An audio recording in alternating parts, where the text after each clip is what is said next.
series of games. We just run them when we want to, and it's 2020, so why not run Cyberpunk? If you are familiar with our last game, which you're probably not, to be honest, I'm literally just talking to myself. I'm the only person who listens to these. Um, Last time, the group entered into a cybersecurity firm known as Lantec, um, shot up the place, and recovered an asset, which was the brain danced soul, specter, ghost, what have you, of an individual that was bound in there. After acquiring the asset, the box was taken out of the facility. Everyone reconvened outside. Um, Lucky got in the car. The there was a fourth player, and I forget who they were. Mover. Was it Kevin? Um, that Was was Kevin Mover? that was the first session. Uh, The second session, because this is technically session 3, but it's marked as 2 because the first one was just 0. Um, yeah, so this is session. Technically, it's 2, but ultimately it's 3. Um, the my brain. So it was 40 actually, and she's dead, so not even a concern there.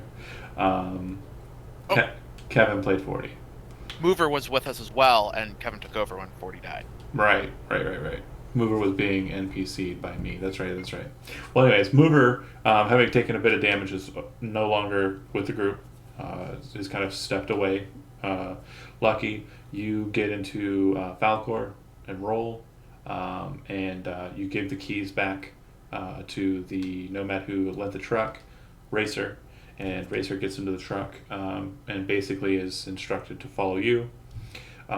As the truck is the only thing that can really hold the asset without it being tight, because your ground car is kind of a small sedan. Mm-hmm. Holly's going to roll with Racer. Does anybody else want to roll with Racer in the truck? I'm gonna be in the back with the asset just to make sure nothing happens. Okay. And what about you, Shaker? sure, that's fine. Okay. So Me and Falcor riding solo. it's a pleasant country drive through the city of Night City, back to Barry's, the bar that the eccentric individual with all of the devices and cool stuff uh, is located. Um, you aren't in any way assaulted, or nothing happens on the way there. But as you make it to that location and enter through the back, both parking out back of the location in that small alleyway, um, and head up to Huey's apartment, um, you feel like nothing too much has changed. Holly kind of heads in quickly, moves out into the main room of the apartment, puts the asset down on a table and starts pulling out parts of a device which like it's been hastily constructed hardware. Um, it has a display screen and connector points that look like they were kind of hastily thrown together to try and do something with the device based on descriptions, probably. When you enter into the room, Huey kind of moves over to help Holly with that. As they try and, as you recall, it seemed that the signal in the asset was fading, kind of falling away. And it looks like they're trying to recover spats to the best of their ability. That said, anybody want to do anything in particular when you enter into the apartment? Is this the one that had all like the car parts that I was kind of eyeing up a bit? That's the one. And is the dude that's there currently busy? I missed that part. He's the one that's helping. Huey is the Okay, one. Yeah, okay. he's helping Holly, the female punk who basically hired you. Yeah. All right. I would probably be near a window, just looking out, just in case the fuzz comes our way. Okay. So you would know from last time the windows were blotted out. Basically, you got the doorway that leads into kind of like a hall. And the hallway does have a door that leads back into the bar's like proper area. But as you can see from this side, it looks like it's very heavily like secured and locked. Someone would definitely have to have some sort of access to the electronic security in the bar to be able to open that lock. All right. If that seems like there's nowhere to really look out and things seem pretty secure for now, then I'd probably do a little bit of gun maintenance, make sure Moonchild's ready to go in case trouble hits. Okay. All right. Shaker. Yep. It looks like Lucky is taking care of this sort of the security on the outside. How about on the inside? Who would be the person to protect really in this situation? Would it be Red Eye as the hack? Your call. Yeah. Okay. Because it looks like Holly and Huey are the ones that are mainly focused on trying to recover Spatz's ghost. Yeah, I'm just keeping a general watch over the situation. Racer, new to the situation, does look like Lucky is kind of on his toes, and this Lucky in the vehicle? no, you have left the vehicles unless you want to stay in the vehicle. Yeah, I mean, I feel like Racer would just, if at all possible, would just stick with her vehicle. Okay. All right, and then Shaker, not Shaker, sorry, Red Eye. Yeah, so I remember last time there were some like electronics lying around. I'd managed to just grab something quickly on the way out. I kind of want to just eye up a pile of stuff and see if maybe there's something else in there that I could just acquire. Okay. You know. Yeah, not too much. It looks like most of the things that would be of interest to you are currently a part of that weird-looking jury-rigged kind of device that they're using to extract. Looks like they have that kind of attached through cords and cables to a cyber deck. So it looks like they're trying to pull him into a isolated net. That said, while you're sitting there and kind of just calmly, coolly, and collectedly, just hanging about. Racer, outside, you basically have pulled the truck back into kind of a cul-de-sac, and then there's like a steel door that enters into the back of this bar. Okay? You're positioned so that you're looking out over the top of Falcor, which is Lucky's little convertible, or not convertible, little sedan. Okay? You're kind of sitting a little bit higher than that and can kind of see out over it. You can see a group of people kind of walk out to the opening of the alleyway and turn to enter into the alleyway. Two individuals look like they're wearing suit and tie with SMGs on straps over their right shoulders, sunglasses. You can see that they are basically optical shades. So instead of putting optics into your eyeballs, these people kind of take the less invasive method of just having glasses that can augment vision.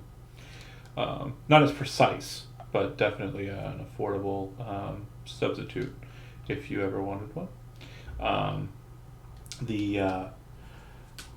There's another solo type. She is wearing just kit. Looks like she is in heavy armor jack. She has a very old-looking assault rifle with a very extended barrel. As she's holding it kind of down, it's almost like scraping against the ground. If you're familiar with the Dragunov, yeah, it looks very much like that. You then see that standing in the back of the group is a man who's about 7'2", wearing black leather coat, which you presume is heavy armor jack, bald head, kind of like dark skin, more of kind of like a unnaturally dark skin.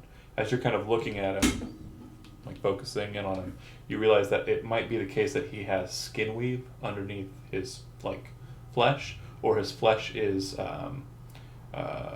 not real. And it looks like they're kind of all surrounding. So you got the solos up front, and then you got this large guy, the super goon, kind of in the back. In the middle is basically Morgan Freeman. It's the best way to describe him. An older black man with kind of graying hair, suit and tie, but just shoveled. Looks like he works for a living, and they're all Alright, so just kind of walking. celebrity entourage? Say again. A celebrity in his entourage? Not actually Morgan Freeman. No, Right, but do I know who this guy is? No. Okay, so just because I'm like brand spanking new here, I'm gonna ask a bunch of questions because I'm Sure. trying to figure things out. Do I have any way to contact the other people? You can pull out your agent, which is basically a cell phone or smartphone. You can get out of the truck and try and intercept them and stop them, make a noise loud enough for them to hear. You can get out of the truck, try and get to your party before these individuals approach. Do I know who any of these people are? Like, do I know what we're doing there, and are we expecting resistance? I mean, can they even see me sitting up there in my box truck? You don't think so? Like, they're not looking at you or anything? And it doesn't look like they're moving. Yeah, It doesn't look like they're moving. sorry. No worries. It doesn't look like they're moving tactically. It looks like they're just kind of strolling. Okay, then yeah. I'm gonna basically just like act as nonchalant as possible, or basically motionless. You know, basically if they can ignore me, that'd be great. And I'm just gonna very quietly and discreetly with my agent contact them and let them know that there's like a group of bodyguards or an entourage coming down the alley. Okay. Yeah, you flip a text out to Lucky, and Lucky, while you're inside, you get said text. It seems like they're kind of moving in. We got suits, heavily Yeah. armored ones. Then Racer puts on a ball cap and lights a cigarette. Should I tell Racer to try and run him over? As you're considering that, and also from the outside what you're watching, so they walk past the Lucky's car, which kind of is pulled up a bit further than yours, and they move to the steel door that leads to, you presume, the apartment that they went into. And as they walk over to it, you see one of the guys in the suits kind of move towards the doorknob, and it doesn't open because it's locked. It auto locks. And then you look and watch as the old black gentleman kind of looks over his shoulder. The guy kind of goes, walks over to the door, grabs it, and just pulls. Those are on the inside. You hear a loud clang, clang, clang, clang. And those Weapons up. on the outside, you watch this Yep. super good just kind of rip the doorknob off of the door, and it slowly kind of opens. We got any throwables? Any nades we can chuck? This is gonna get messy. I pick up my shotgun. Yeah. I see if there's a desk I can like overturn and hide behind or something. Yeah, I'd probably try to get a. If we're not running, find some barricade to Should be on pull a- up behind. Battle map. Are you on a battle map? Yeah, where's Yeah. the door? The door is by the stairs. South. The stairs lead It's all dark for me. up to the living area. Hold on a second.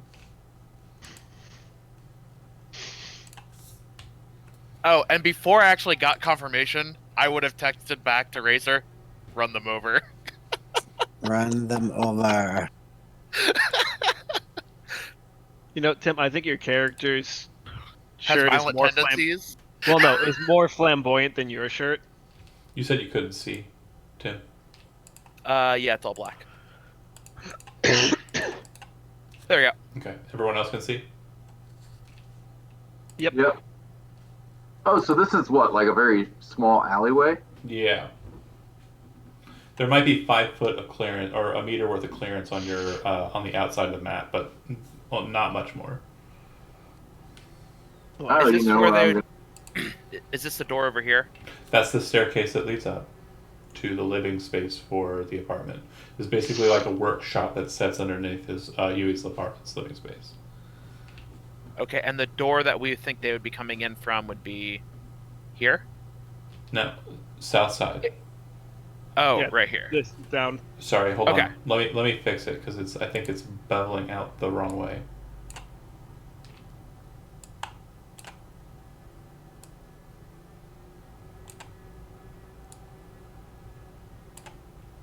There.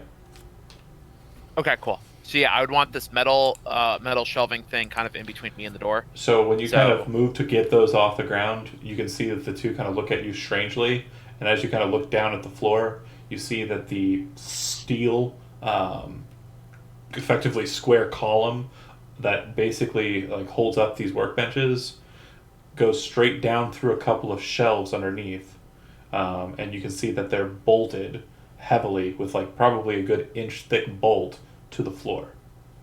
Okay. Uh-oh. And just standing behind it wouldn't give me much cover, right? Yeah, I mean, if you can hide in between them, it would. It does have like a lot of shelving, kind of metal paneling on the outside, so that might work. Okay. If I think it might work, I'm gonna trust my luck. Okay, Shaker hiding behind the junk, and Red Eye hiding behind the junk. The others Yep. kind of look at you, and Holly's like, "What the hell's going on?" And starts reaching for her gun. Heavily armored suits coming up. Fuck. Oh my god. Hold on. Just hold the door, and then you start to see her kind of like trying to type in the cyber deck and kind of manipulate it faster, and then you hear this loud audible coming from the deck, and then you hear a voice kind of ring out from the cube, the asset, and it says, Astral Sea, and then it kind of blinks out, and you see Holly kind of freaking out on the deck. You then hear a knock on the door.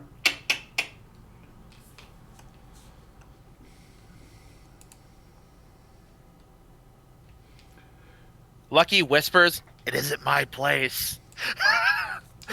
You hear some whispering outside between a feminine voice and an older male voice. And then you hear the older male voice come to the door and say, "If my associate's correct, then that would mean I have a number of high-powered weapons by arguably skilled individuals pointed at the door right now. I assume none of you are meaning to open the door? I don't want to come in by force."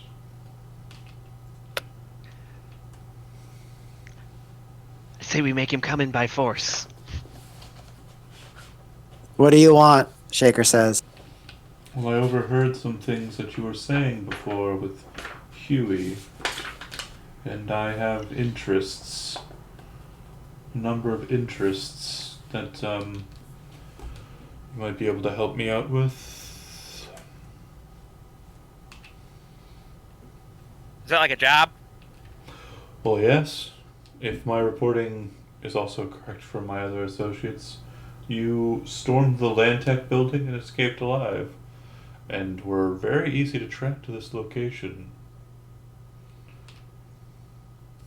I can neither confirm nor deny that. I don't know why he's coming after us. I covered up my tracks as much as I could. What about you? So, I mean, I think they had cameras. I think the cameras saw the truck. I think they followed the truck. Truck's pretty big. I don't work for Landtech, by the way. I hope you didn't misconstrue what I was saying there. Apologies. I am an outside corporation. My interest really isn't with Landtech. Glad I didn't. Yeah.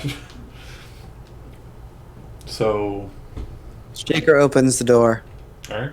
You see a guy standing 7'2", as described from the outside. He kind of places his hand on the door once you get it open a bit. Kind of holds it open, looking at you. You can see it. I'm not trying to hold it closed. Oh, no. No, certainly not. But he kind of, now that the door has been opened, he's basically made it so that it cannot be shut. And he kind of looks at you Uh-huh. when he does so.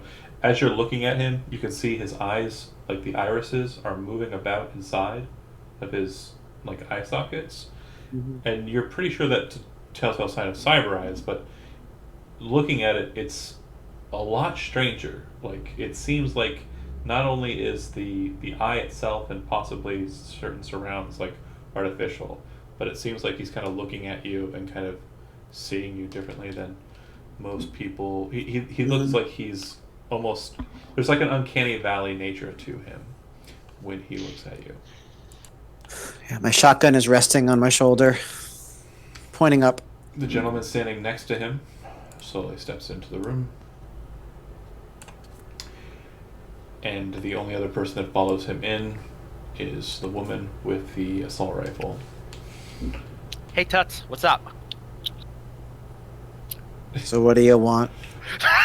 She kind of gives Lucky a look as he's hiding behind in between two, pops up and says, "Hey, Toots." As she looks, I like pop up and I like sling back the shotgun like all casual and like hop up on the bench like, hey. I'd like to say Red Eye is just still pressed up against the boxes, probably in view, but trying to hide. How you doing? So, yes, I have a job. If you're interested. Looks like you've got plenty of muscle on your own. He looks up to the 7-foot. It would be very hard for someone such as him to get away with what I'm planning.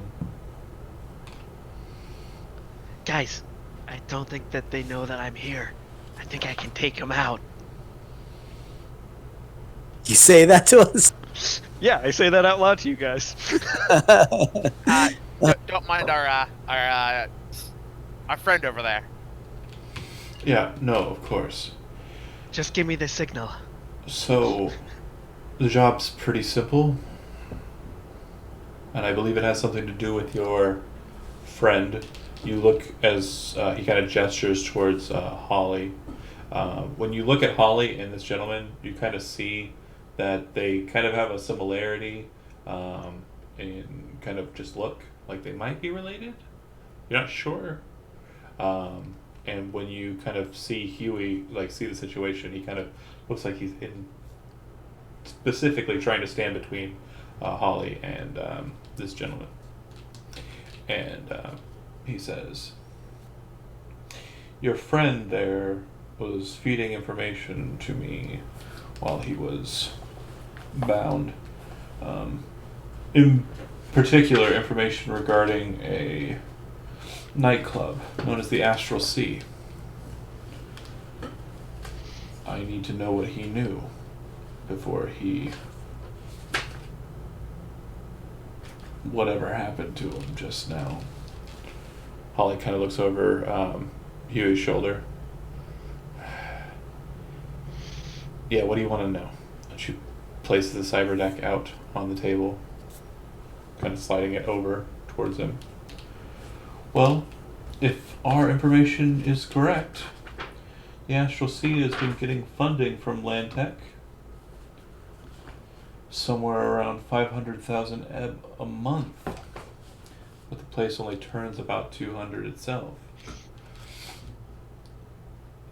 It's a bit of a liability, which means the money's got to be going somewhere.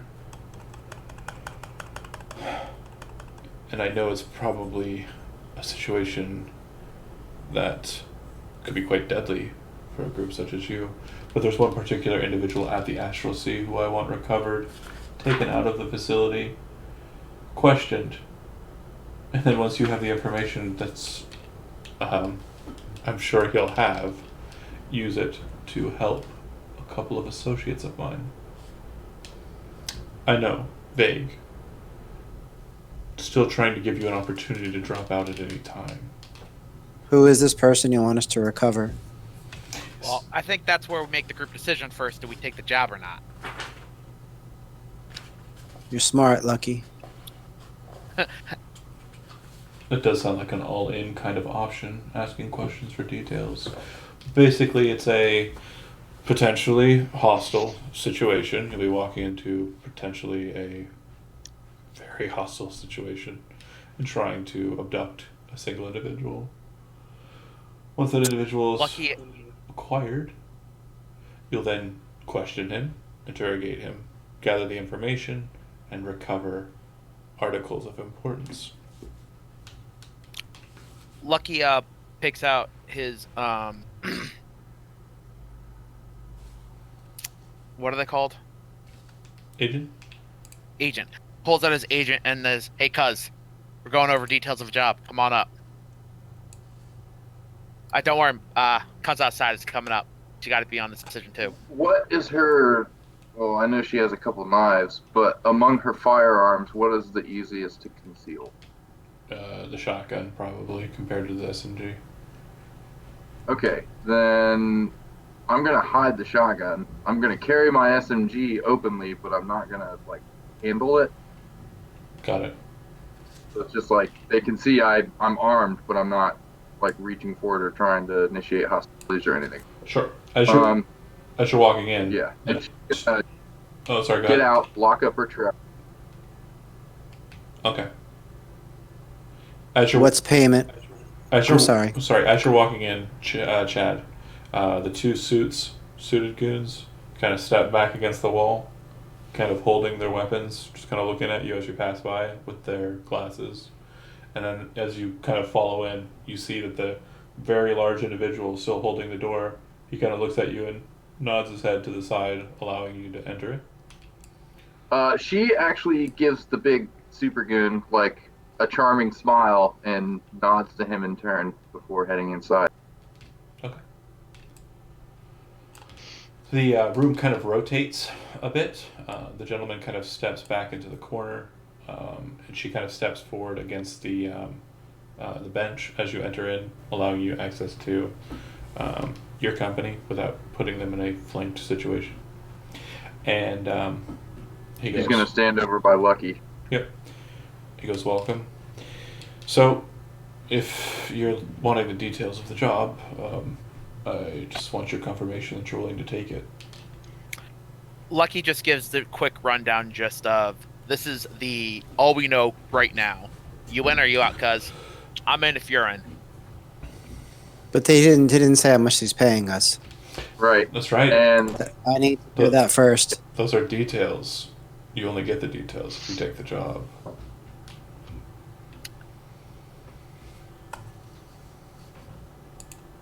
But like, if we take a job and then we're locked in and then you say you don't get paid, that's a really raw deal for us. If, What ballpark we talking about here? if this is a game you want to play, then I don't have time for it, and I'll seek other punks elsewhere. He pulls out what appears to be a kind of metal, strange device, which you would know is kind of like a security wallet, basically with magnets and such to kind of lock in cards and such. And you can see that it's a bit thicker than what you'd normally expect. He kind of slides it open, kind of fans it open, and you can see 1,000 ebb bills kind of sitting there, just kind of about 20 of them. Slides it shut, puts it back in his pocket, and starts heading for the door. I think I've seen what I need to see, guys. I'm in. He stops.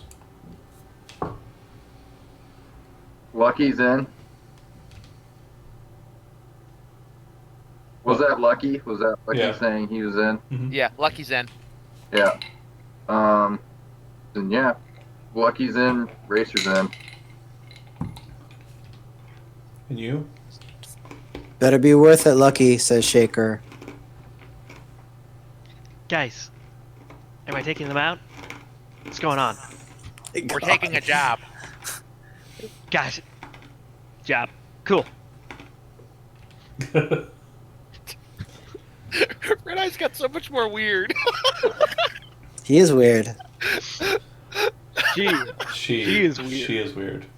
She is weird. So he kind of turns back and looks at you all as he moves into the room.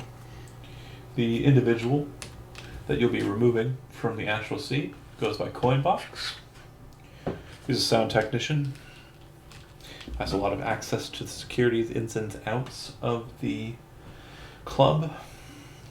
And He also knows a bit about some goings on that are important to me and my clientele. Specifically, security access codes to an Arasaka bin that's been sitting dormant out in the bay for about 2 years now. The contents inside are worth a lot to my client.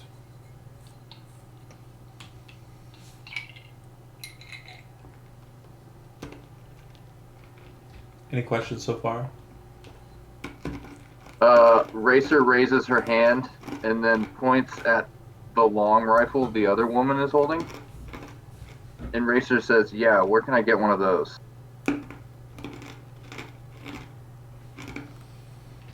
I don't know. She kind of looks at you and just dismissingly kind of like goes back to scanning the room. So, real quick, because I might have missed it. Coinbox is the guy we're going to go grab and nab to interrogate, correct? Coinbox is the sound technician at the club, dance club, nightclub, known as the Astral Sea. Right. He has the information that this individual, the client, the client, the contact, wants. But he doesn't so much want the information.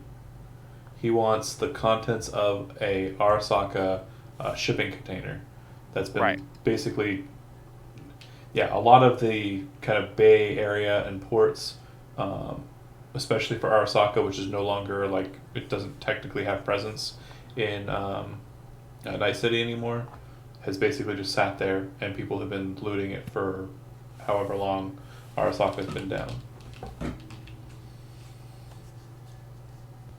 All right. Cool. So, Coinbox. Once we're done interrogating, once we get the info, matter if he lives or dies. I don't care. And once we get the info, I'm assuming all the other details are on us to figure out how we actually got a boat to go get the stuff for you. Yeah, it shouldn't need a boat.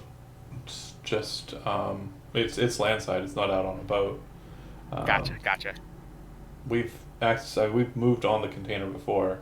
The problem with the security that's installed, if you're not familiar with Arasaka, well, you've lived a very sheltered life and a luckier one than most, but as far as military and security genius,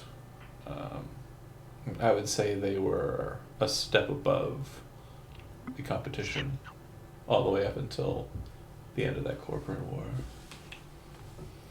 So, seeing as you moved on them before, how many guards we talk about on the docks? There are no physical living people on the box.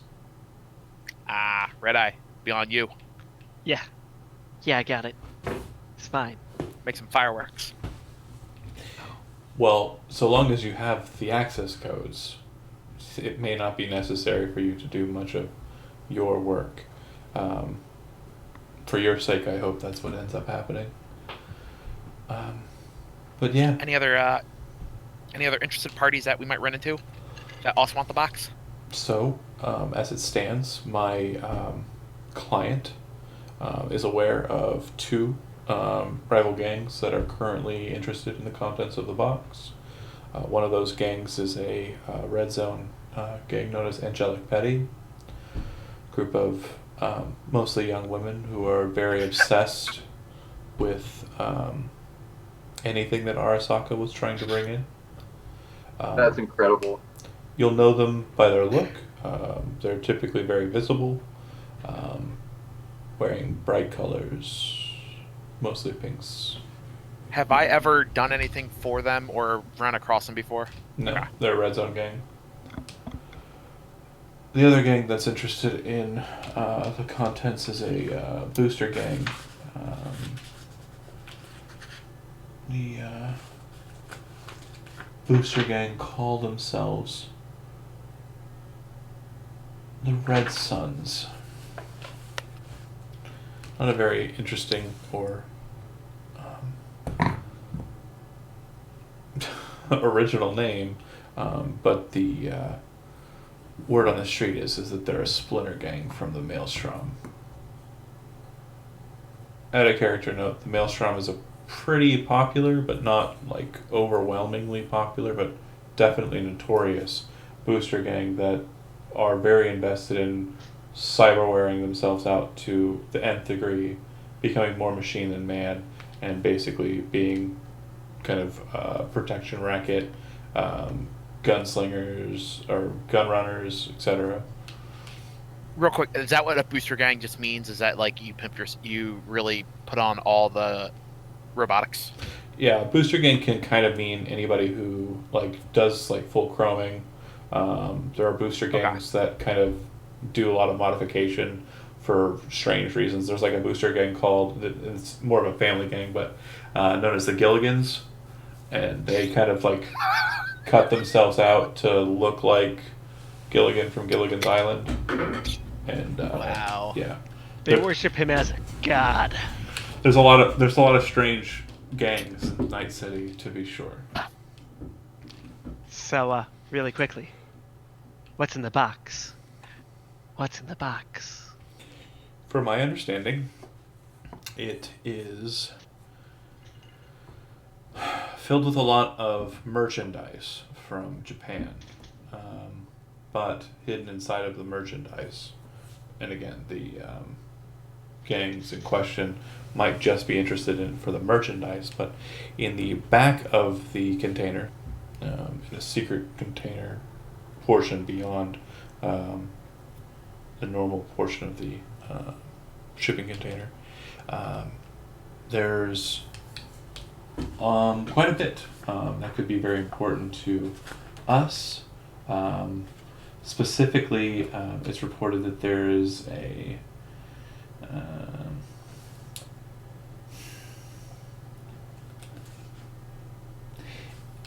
are you familiar with the Krasnikov boost format? I don't know. Am I familiar with that, John? As a netrunner and cybertech kind of person, a Krasnikov or a boost is basically a reflex boosting enhancement that's put into a person's like body to make them more reflexive, a better soldier, kind of enhance your reflex statistic. Yeah. My cousin Rick has one, or had one till we killed him. So, from what I understand, a prototype that was originally proffered to Arasaka by Lantec is supposed to be in that container. If we can get our hands on that, it will be worth a lot to our client. It's not nearly as interesting as I was hoping. You can keep the rest of the contents of the container so long as everything in that back room comes to me. And not necessarily last, but definitely not least. What? I know you're good for it, but what's the pay we look at? So, if you can secure a coin box and the information, and that's as far as you want to go, 10,000 ed for you as a group. And if you can get me the container, 20,000 bonus.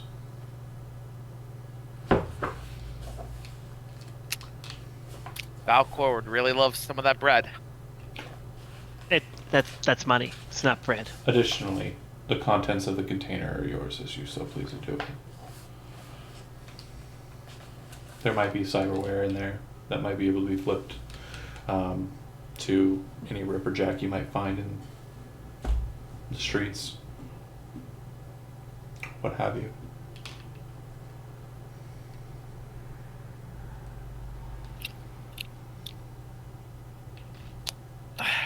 So I believe you have some work to get to, and I have some other business I have to attend to before the night's done with.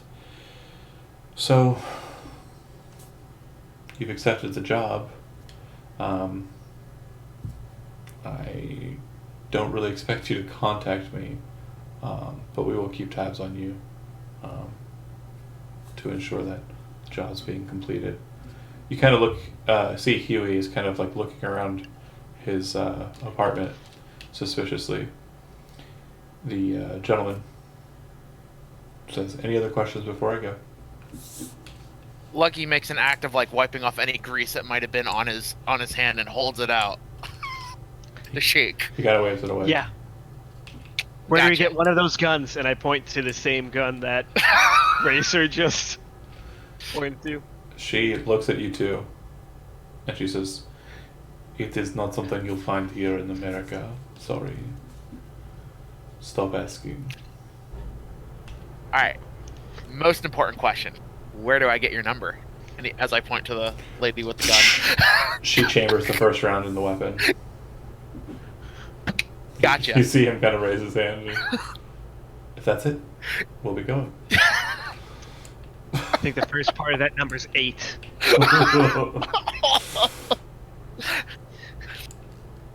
So I don't. I used to, but I don't know anymore. But I used to know the area code for Night City because it's like in the middle of California. But I don't remember it anymore. I could probably find out pretty quick.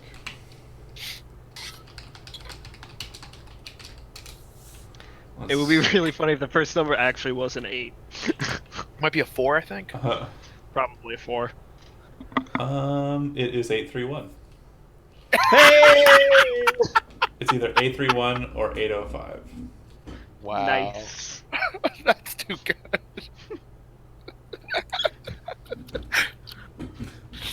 Funny stuff. Anyways, table's yours. It looks like Huey's kind of unplugging the box, kind of looking at the thing that had spats in it, kind of messing around with it, and Holly's kind of grabbing her deck and kind of settling off to the side.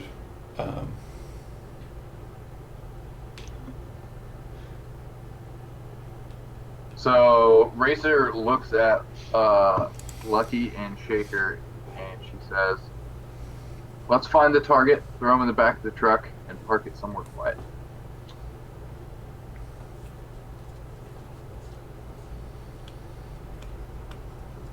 Sure, that could work.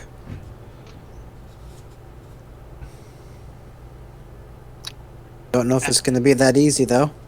Well, So I'll let you I- guys take care of that part. I look at She- Racer. Make sure her cap is on and heads. Question is, do we want to take one vehicle or two? So if Racer's leaving the room, Red Eye just sort of afterwards, I'd like to throw her in the back of the truck. Talk about my cousin. I didn't mean to say that out loud. Like, Atreya was slowly coming out, and then I stopped halfway. I was like, all right, well, let's not entertain those thoughts anymore. Okay, so Let's go. I would say that none of you are basically familiar with the club, as mentioned. If you had to venture a guess, it's probably somewhere in like the corporate area outside of South Night City, where you guys currently are. So yeah, probably a bit ritzier than you are normally able to afford. I'm more likely in a dive bar called Wasting Away in Margaritaville. Or Barry's, where you're currently in an apartment that's built to the back. Yeah, I love berries. Barry's the best. But yeah, it wouldn't be too hard to find its location. You know, pop your agent open, whatever the Cyberpunk equivalent of Google is. Search it and find it. A data search. And you would find, So- yeah, it is. It's on the. It's in the corporate sector 5 of Night City, up near, kind of on the outskirts of the red zone.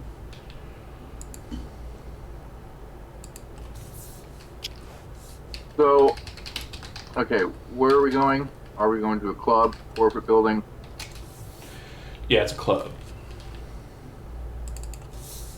So here's a few things. One, we should have got a little bit up front to help pay for any costumes we sneak in there. Oh well. We don't have a rocker boy to expend. Sure don't we have 40 do. to expend to get some uniforms like last time. Two, I'm thinking Red Eye. Maybe you hack security, make sure no outgoing calls happen. Get this guy. I'm thinking me and Shaker maybe go in there dolled up. Either try to get him out or convince him, tell some lie. I'm not great at it, Shaker. I'll rely on you for that to get him out there. And then when we get to the truck racer, you help us pull him into the truck and we pull off. I don't lie. I'm not. I'm not gonna be able to do that. Can you threaten? Yeah, I can threaten. All right, whatever it takes, just quietly. We don't want to make a Okay, scene. Racer wants to make sure we have a chair and rope. Yeah, sure. There's a chair inside the back, and there's rope. Cool. Everything we need Move to. the bottom of the chair so it's sitting. So he's sitting on an open thing. Sure. That works too.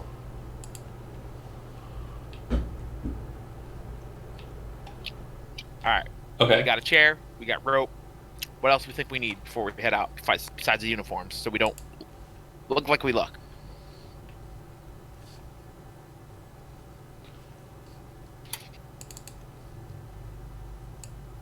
Money for the cover charge. Oh, Racer's not going in. She's just a getaway driver. Oh, I turned to oh gosh, what's her name? And asked. So Red what Eye? was not Red Eye? Was Holly. it Holly? Yeah. So Holly, were we getting paid for that job we just did? Yeah. Yeah. Yeah. She kind of looks to you kind of angrily, pulls out a cred chip, slides it or hands it over to you.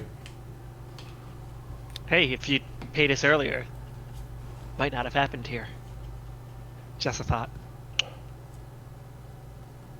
Look, what he didn't tell you is you're walking into a death trap. The Astral Sea. The reason why the Astral Sea is a place where you can find someone who has the access codes for an Arasaka storage container is because it's a front face. Remnants of the Arasaka Zaibatsu exist there. Okay? So you're basically walking into a death trap. If you're gonna get this guy out of that location, just be careful, okay? But I don't give a shit. I paid you. If you want the information regarding what Spats had on the Astral Sea, I can pass that over to you from deck to deck if you want.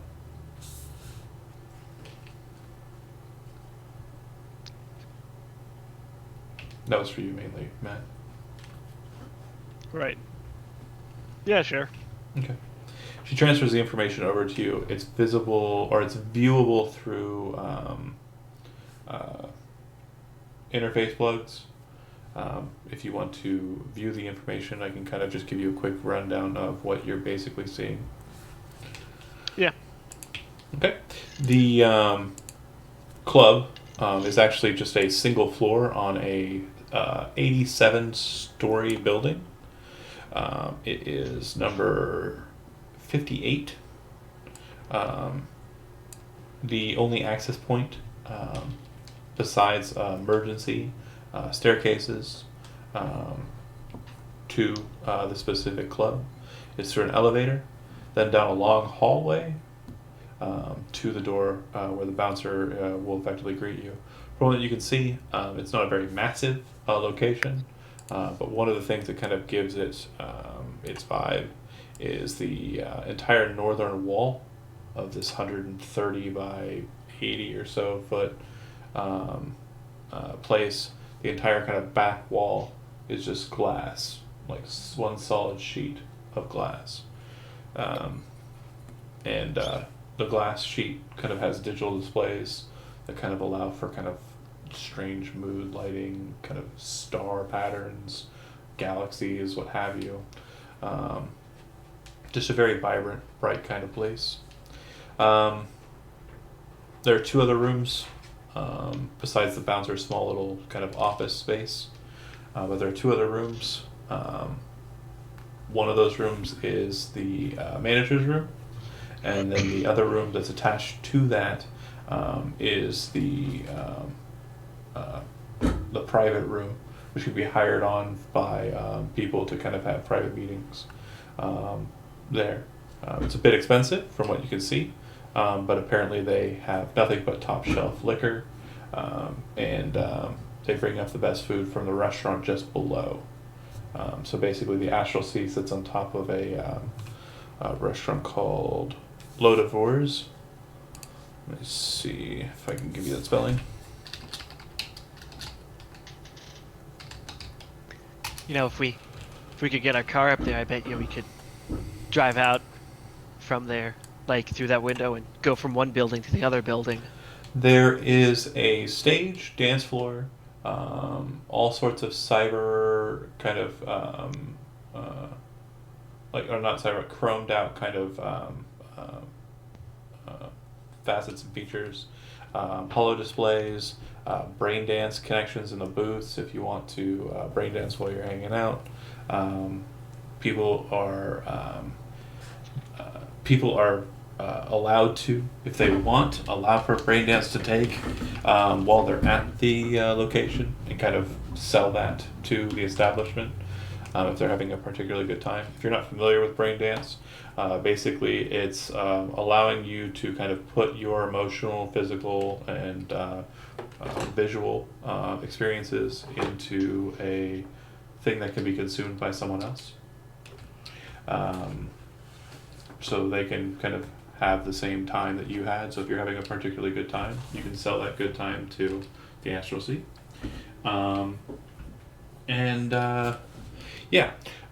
Based on that information, that's really all you get. The only other information that you kind of glean from kind of agent checking is that a musician named Mickey is supposed to be playing a set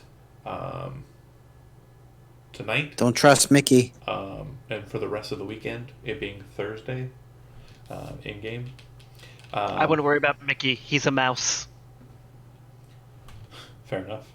Other than that, not too much about the place that you're able to ferret out.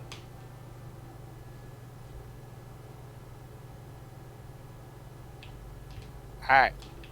So, here's some ideas. 1.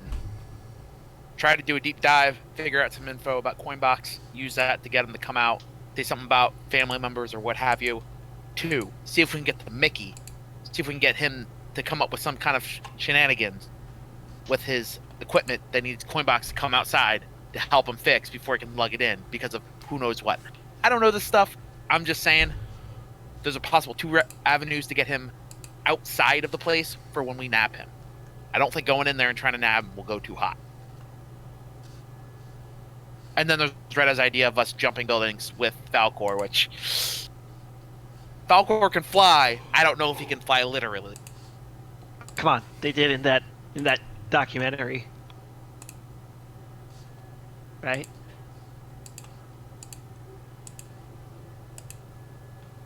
What?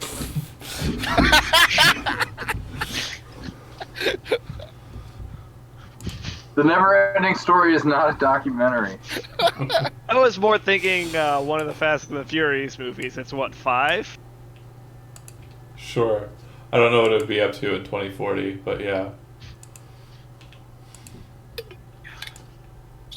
Hobbs and Shaw 10. Hobbs and Shaw 10. Yeah. Like somewhere around 2025, Vin Diesel is just basically remade as like Robot Man. So he's actually the Iron Giant. It's actually Vin Diesel has sold his body to the studio so they can just keep making movies. It's kind of like a Weekend at Bernie's thing, but just with movies. It's Vin Diesel's personality trapped inside a sentient American muscle car. To be honest, we kind of already have the Weekend at Bernie's situation with Disney, so we'll just bring this person back. Yeah, I wonder what Disney's up to. Actually, Just trying to take control of everything. I'm surprised they don't have an equal in the corporate wars and such. But yeah, fair enough. Anyways, moving on from blah blah blah hypotheticals and trying to connect this world to the cyberpunk. It sounds like this is going to take a while. Racer would probably get bored and lock up her truck. You know, park it somewhere kind of nearby, but also out of the way. There's a bar on the other side of the building. Yeah, but is there like an alley or like a loading dock or something like that? That's where you were already parked. Are you? You're not. Oh, okay. You're not at the Astral Sea yet. You haven't decided to leave. I was asking you guys. Oh, okay. So they're what? Yeah. They're inside. Okay, then fuck it. She's just outside smoking a cigarette in her truck. There you Real quick, how many credits were on the stick? go. How many what? Credits were on the stick. We were given a credit stick for payment. Oh, sure. I believe it was promised. It was 10,000 for that job. All right. Oh yeah, and in case we didn't pick up on it, Red Eye would have just told them everything that she saw in terms of the layout. If you know. Yeah, you could probably bring it up on your deck too to show them physically. Yeah. Cool. Where do I even put money on my character sheet? It's not. I just terrible. added under gear, Yeah. added a slot and said creds. That's fine too. It's not terribly important. Because so far, I mean, it's just the motivator because that's how we do. But it's been episodic, so it hasn't been a big deal. I gotcha. Yeah. I still have very little idea what's going on. That's fine. Okay, so that said, the What- fifth. Go ahead. What are you thinking, Shaker? About what? What has been discussed? Just point me in the direction, and I'll shoot. Christ. Okay, so solo mission. You go in there, guns blazing. You grab my box and run out, and we'll be waiting in the truck. How does that sound? I like this I'm not plan. stupid. I grab Lucky and I push him in front of me. Yeah, you first. Let's go. Well, that's where your tactical assessment situation might be coming in handy right now. I drive cars. I hack things. We're really Good. missing 40. Why'd she have to be such an ass to that guy? You I know don't why. know. Joan Jett and all. Yeah. Okay. So could we get some clothes that would make us fit in the nightclub situation? Normal clothes, sure. I mean, Even with all of our tech and everything, or would we have to leave weapons outside? So yeah, that's fine. Like again, the world of cyberpunk is a lot different than how you kind of imagine real life being. Walking around with guns is not like taboo. Everyone's doing it. It's the cool kids thing to do. Okay. When The you, bigger thing would be getting slightly classier clothing. It sounds like, just so we look like we fit in. if you want to, I don't. you got the M for it. So, All right. So We can- close. Then we go there. We find a port for you to hack in, Red Eye. See sure. if there's any alarm systems that we can cut off. Any defense systems we might be able to mount to help us, not them. And then we go in, and we I guess what? We strong arming the guy. What are we doing? Don't you think we should just look around first, see what's what? All right. We'll get our clothes. We'll go look around. I like it. Ugh. Let's go. Sure. Let's get some new duds. Okay. Yeah. So then, like, we have a whole Queer Eye makeover scene happening. Makeover. Sorry, Clone High. Sure. Yeah, I mean, if you are trying to purchase high fashion clothing, Makeover. it's going to cost you anywhere between 600 to 1,000 ebb per person to get to the level of fashion you're trying to attain from your current digs. I'm not trying to get to high fashion, Lucky. I just want to fit in with the people that are there. You'll need to get the high fashion. to fit in with the people that Okay. are here. Okay. Do Okay. do the club staff have uniform? Great question. Not one that you're aware of. What So about wait. the person that hacked the place and got like the whole layout of everything? Is that something they would have picked up from all that? So far, so no. How Yeah, about I'd this? How imagine about it's a floor plan and not necessarily like a video feed of the place. Lucky? You're the important person. You get the fancy clothes. I'm your bodyguard. I get normal clothes. Lucky So looks a we're- little tearful that he's going to be taking off his Hawaiian shirt. Cheaper All right. option. Are we not wearing fancy clothes? You no.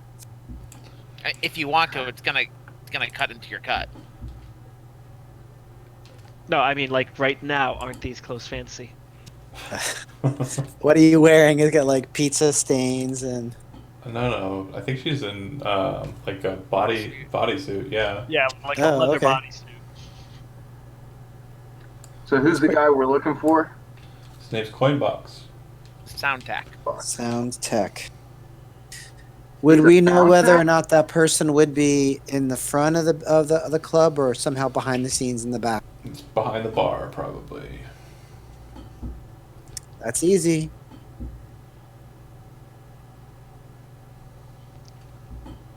Can we head up some sort of create some sort of comm system so that they can hear us when we're inside and we can hear them? Yeah. I mean, the other party members. Is that something that we have automatically, or it has to be set up? I mean, you can set up your agents like with kind of a earbud and kind of set it up like that. Yeah. That's the way to do it. You think? Yep. I go terrible. But, okay. So Racer's gonna be hanging out in the van, keeping the engine warm. 56 flights down. Oh shit. Okay, that changes. I thought it was 58 flights down. Correct. Wait, So is there a garage at the very bottom of the building? Probably not one you can gain access to, but probably. Yes. Okay. So now I gotta come up. Now I gotta shell out a bunch of fucking money for some nice ass clothes. God damn. Well, did they pay you?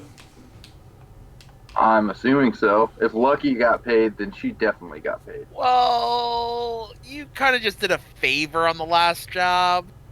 If any, oh You get a- gosh, You get a cut of the cut. Yeah, I don't know what you're talking about, but I'm here now. So give me my Mover left before he even got his cut. Yeah, but Shaker just got a text on his agent from Mover saying, "Hey, I'm doing this other job. Do you want in?"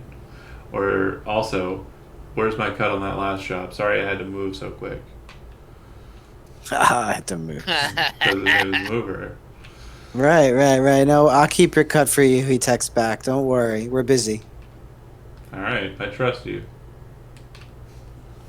So, Racer's gonna go walking around in this club without. Fuck it. Yeah, she'll just go as she is. She's not really one for disguise. Okay. So all of you are planning on going up and then in. Yeah, like the most. I would say not all together, not all at one time. Like the most inconspicuous thing she's gonna wear is just gonna be like a ball cap. All right. Okay.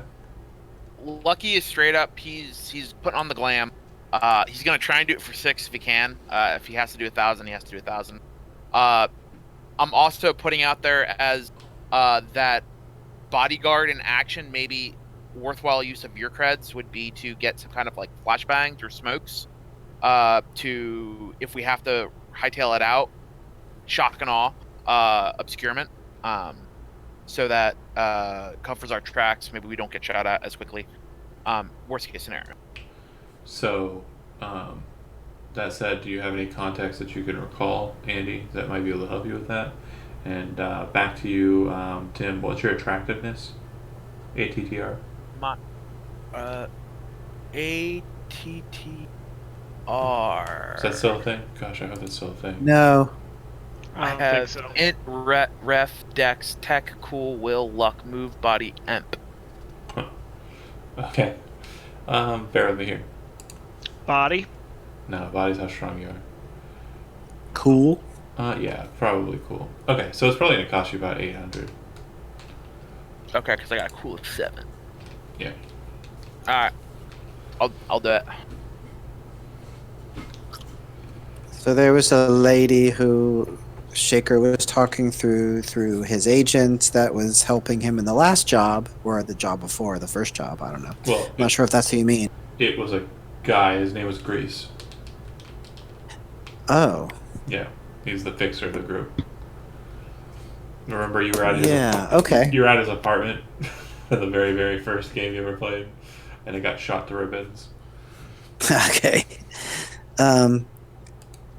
Okay. So if he shot to ribbons, would he still be? No, That's that. his apartment got shot to ribbons. He's fine. Okay. So I would call him or whatever, communicate with him and ask for some. Yeah, man. What's up? We have a job, and we're looking for some stuff. You know, bang bang. Oh yeah. Like what? So then it would say like flashbangs. You said Tim smoke something. Smoke grenades. Yeah. Maybe some explosives to blow at a ceiling up above to cause a distraction and a panic and makes everyone flee the building. Yep. So I can get you probably a block of C6 on short notice. And as far as the munitions you're talking about, maybe 2 HEs and 2 flashbang. I don't think I can get any smoke grenades. That's fine. Alright. You hear a on his personal assistant agent, and you hear a voice say, 750 ebb. It's going to be about 750 ebb based on what I got. I would transfer that over to him. You know where to find me. I'll have the stuff. Okay. So his apartment is on the way to corporate center. You're in South Night City, so you're gonna have to move up into it. And if you recall correctly, his apartment is basically right on the cusp of South Night City and into downtown, and that's why it was kind of people wanted it because it was nice. It wasn't in a bad area, like the red zone or anywhere in downtown proper. Okay. So Lucky, can you take me over there? Let's go. Sure thing. Alright. Let's go, Falcor. Are you all moving out, or are some of you staying at Huey's? Because it looks like he's trying to kick you out. You've overstayed your welcome. Why would we stay here? We have a job. Is there anything that Red Eye can do while we're doing this errand to get things set up for a hack? No, No. that's silly. What are you talking about? Set up for a hack. What do you think? This is a movie from the tens? Yeah. Oh, Yeah. sorry. Come Sorry. on. This is at least the 20 other numbers. He just rolls his eyes and walks away. So, okay. You head to Grease's apartment, pick up the stuff, no problem. So it's 2 flashbangs, 2 high explosive, and 1 stick of C6.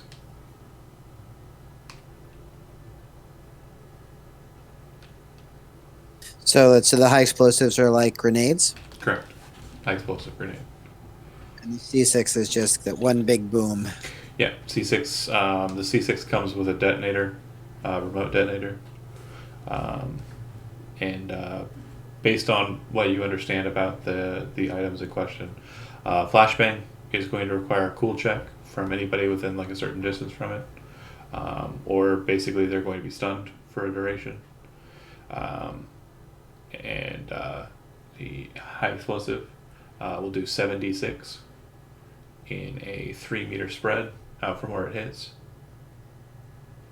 And then it will do 5d6 outside of that 3 meters into the 6 meter mark, and then it goes all the way up to 10 meters. It will do, I think, 2d6 at its end point. And then the C6 is basically, it's just kind of a door charge, is what you got. It's going to do 10d6 damage in one kind of localized area. It's not going to explode like big, but basically it's a door charge. What I mean by for breach and shit. Is there a long setup time for that? You pretty much just put it down and set it on, and then you have the remote detonator. Got it. Fun. Can we get a parachute? No. Here's the idea. Grace says I don't. We blow the window, and then you take him and dive out and parachute down. Racer's out there in the truck, and you drive off. This is why we need to be able to jump from car to car, or from building to building in the car. It would work perfectly. We wouldn't need a parachute at all. Just drive through the window with a car. Yeah. Look, if I could get my box truck in the elevator, I would. If the car fit in the elevator. We don't need it. We don't need no sticking elevators.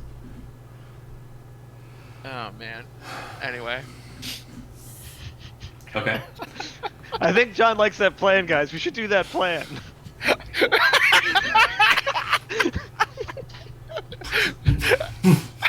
It's like pigeon setting windows. All our characters are dead.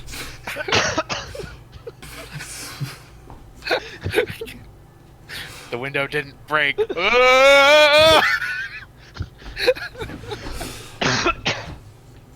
Okay, so what's the plan of attack? Again, just let me know. I've explained the situation. If you have any questions about the environment, just tell me where you're moving. And if there's anything that I feel like I need to notate, it's a bit more freeform than you might have remembered. So yeah, just tell me what's going on. Lucky's idea is, if we can, on site, hack in to get maybe surveillance and just to see what's going on, how bad it looks, and then from there, also potentially if we can get an idea visual of what the target looks like look for where he's supposed to be, see what he looks like. So when we go in, we know who we're looking for. Sure. Step 2 is also on the hacking side.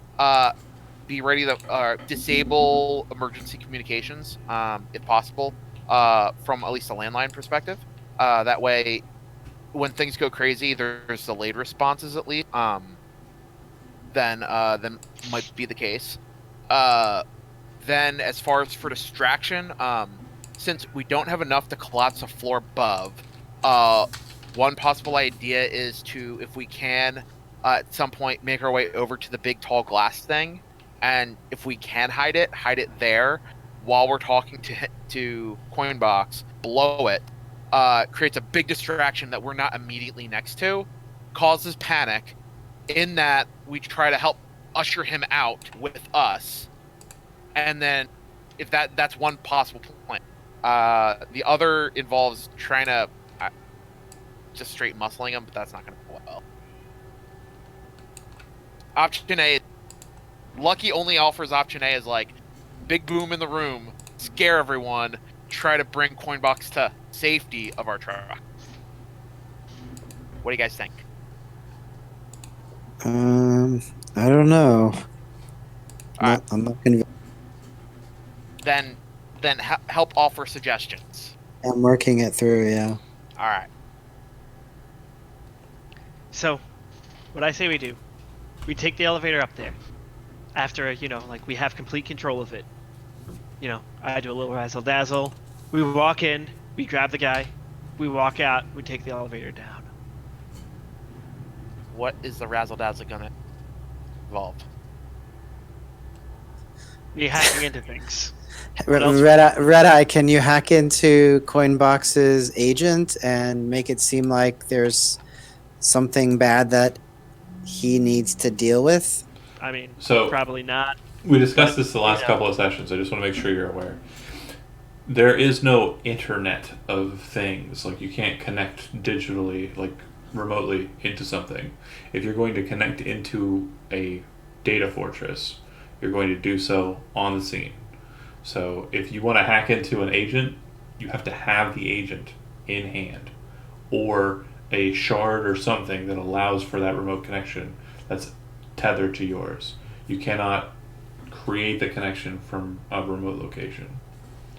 No Wi-Fi, no Bluetooth. The reason why that's the case is the Yep. second you step out of a data fortress, you're entering into cyberspace as it's known, the net, and the net is consumed with real bad shit. Yeah.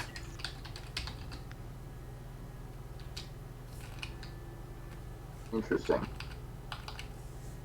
Basically, a really insane person named Raish Bartmos um, invented the Demon and Hound series of programs that you might be familiar with from the last game. We had the guard hounds, but he also created. I'm trying to remember the name of the program. It's a real bad one. I can't remember the name of them. The real bad shit.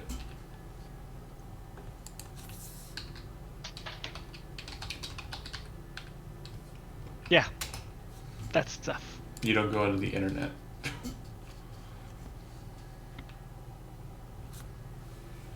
It's all Of the course dark. not. The internet's full of crazy people.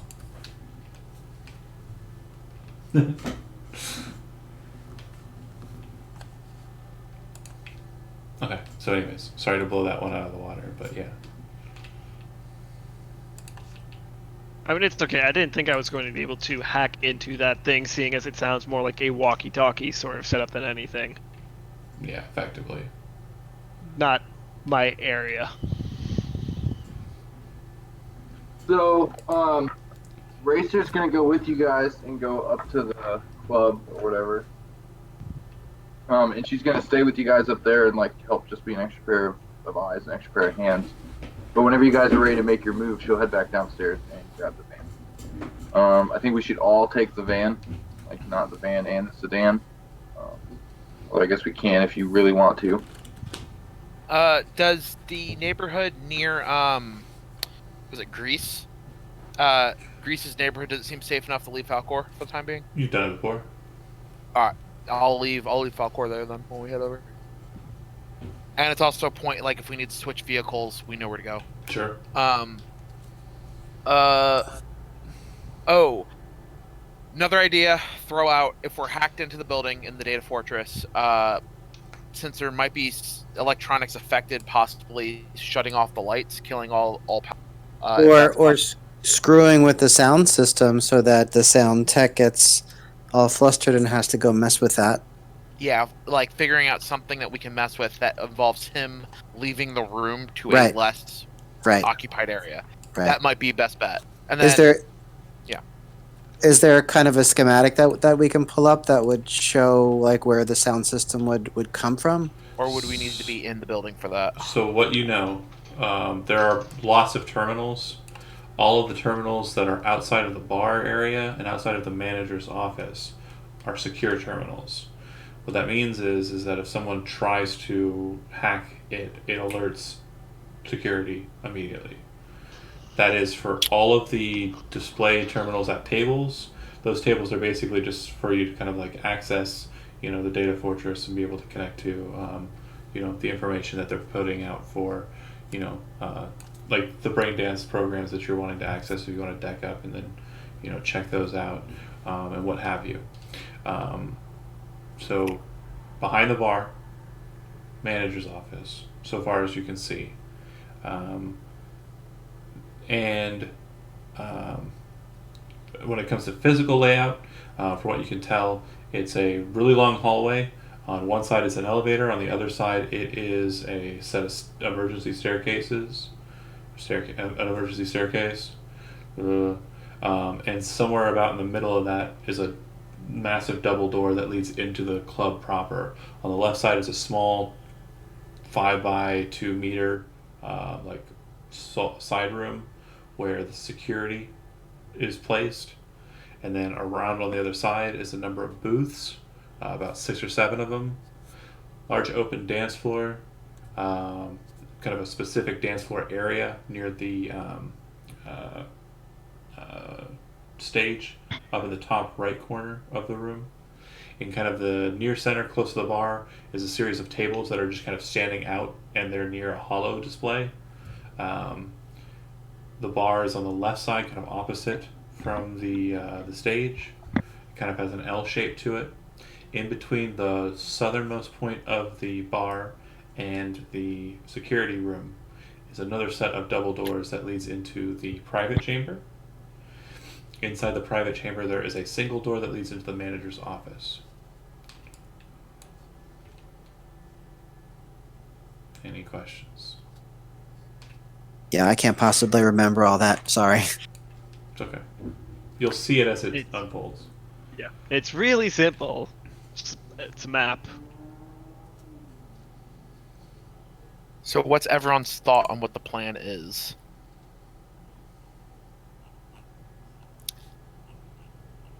I don't make plans.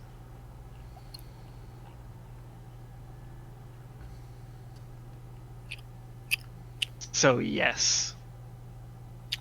Ray, so what you think? You think we're getting in over our heads? How can we make this turn of luck in our favor? We kill them first.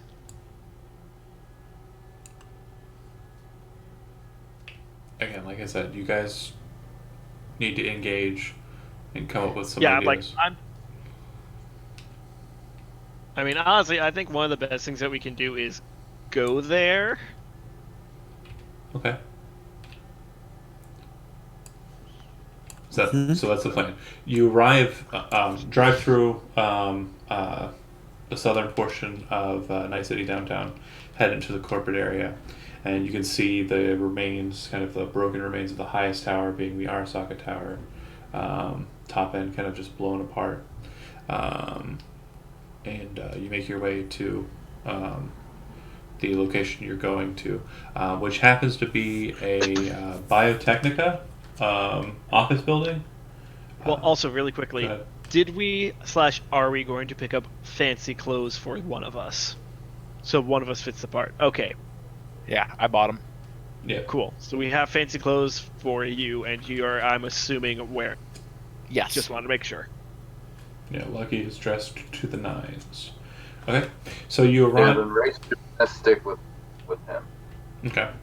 You arrive at the building. Like I said, it's primarily a Biotechnica office building, but you know on the 58th floor of the, I believe it was 86-story building, that's the Astral Sea. It's located there. It seems to cover the large bulk of the floor, and yeah.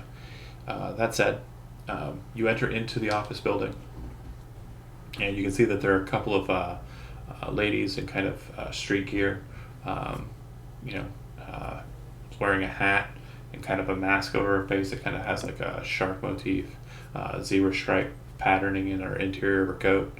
The other one's wearing kind of like a jacket with a hood that seems to have like some sort of animal kind of like as the hood, so if she were to put it up, it would look like she had an animal head. They look like they are kind of just, you know, waiting for an elevator. So I'm just going to lean over to Lucky and just sort of like whisper to him. So wait, what were those other two gangs we were waiting for? Did one of them have like hoodies with animals on them? 'Cause I think don't we can think take so. them. I think we can take the two of them. Why? You know, if they're from one of the other gangs, we can take them. They're not. Just saying, we can take them. Don't you have somewhere to jack in tow? Why don't you go, Jack? What? Exactly. So Let's see a port.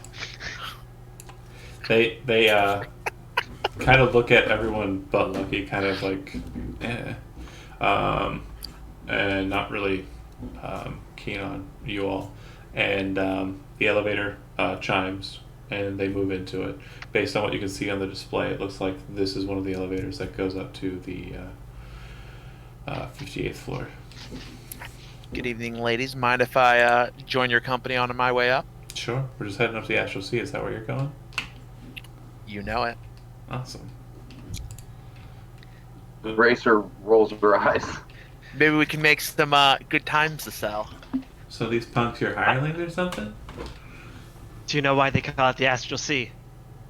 They look at you. No, why? I don't know. I was hoping you knew. No. It's so hard to find good help that can dress appropriately. Oh. My apologies for their uncouth. No, that's all right. What are you, a corp or something? You smell like strawberries. I'll leave that to your imagination. They kind of look at you concerned. And they look back to Lucky. Okay, well, maybe we'll talk later. And in moments, you're... Ting! The two ladies kind of walk out and kind of skip ahead, moving faster intentionally, both kind of looking over their shoulders. It looks like they're doing it kind of, just trying to get to the club before you. But it doesn't look like there's a line or anything. It is a Thursday. And the doors open for them kind of almost automatically. You hear a conversation happening beyond the doors, and the doors shut behind them. Why'd they smell like strawberries? You can see that across the way. I should have moved the map as it moved. I see my icon in the bottom left corner. That's I it. see my icon in the bottom left corner also. I see nothing else. Correct. I see everybody's icon in the bottom left. Also correct. Right. Oh, Alright, I I see see a hallway. So you see up ahead the door on the left there, and further on down the hallway, you see what look like a couple of convenience machines, kind of vending machines, with a trash can sitting out in front of it, and just beyond that, like just off screen, there's a large metal door that says security personnel only, and it appears to be the door to the stair access point that I mentioned. The vending machines look like they are kind of busted up and old, but go ahead and everyone make an awareness. I think it's awareness. Again, I might be mixing my old with my new. Perception? Yeah, perception. Perception, not human perception, just perception.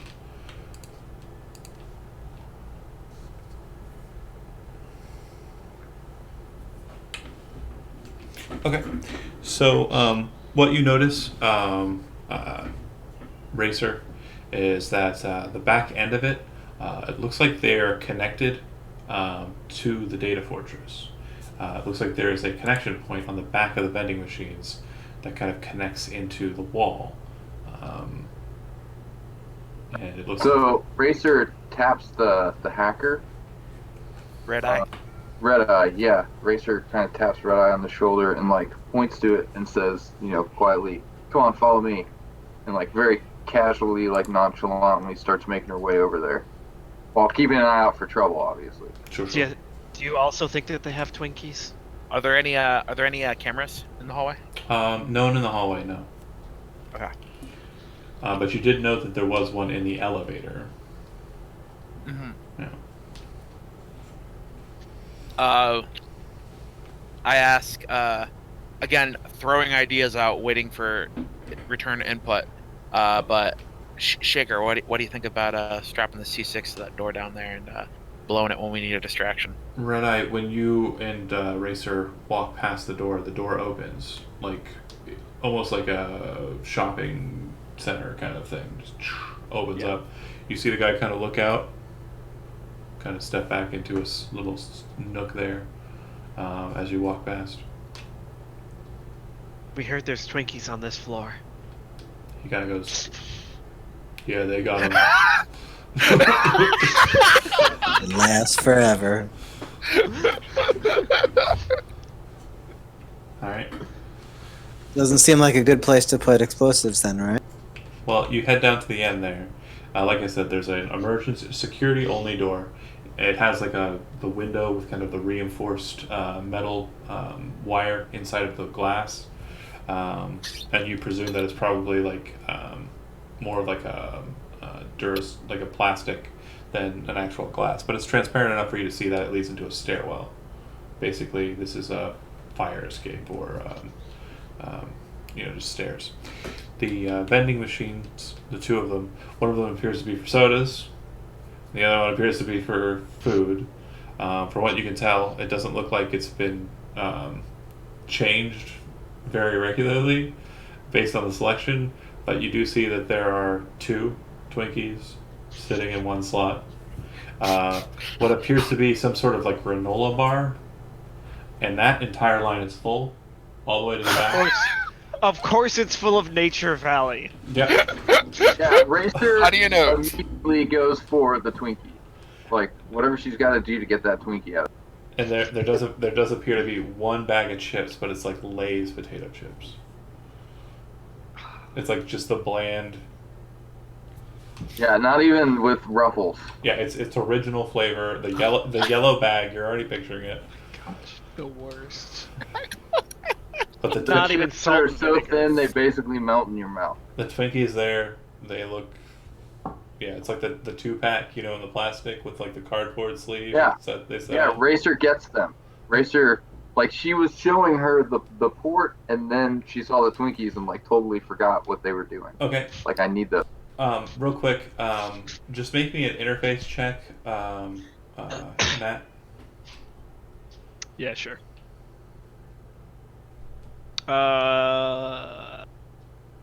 And that is a number of 17. Before you jack into this thing, you see that Racer's kind of going up to swipe her card and kind of get the Twinkies, and you know that the reason why it's connected to the data fortress is the second that she puts her information in, it's going to relay her information through a purchase tool and basically then credit her account outside of the data fortress through phone connections to banks to allow for her to purchase that item. It will record all of Racer's information on her credit/debit card if she swipes the card. Yeah, just sort of grab the wrist, like, hold on. Maybe I can get it for free. Like, that's like the look on her face is just pure astonishment. She says very quietly, "Would you please?" But the fun part about that is to Racer, it's just like, oh, okay, free. To Red Eye, like, this could have been the worst day ever for the whole group. Alright, also with that interface, you pull your deck out and you basically kind of set your interface plugs in through like a side connection. Basically one that you kind of have to ferret and make yourself.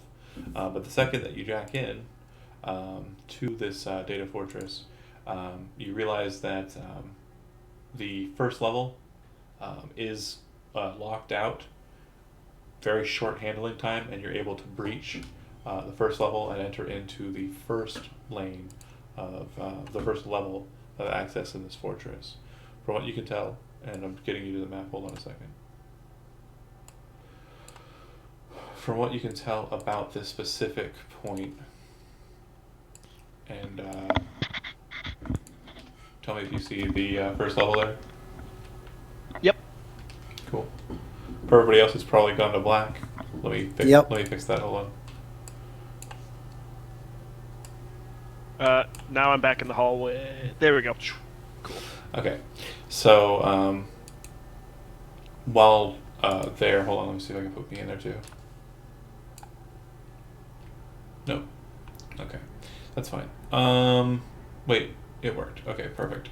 In this first level, when you enter into it from the initial security point, you see that this is entirely just filled with data.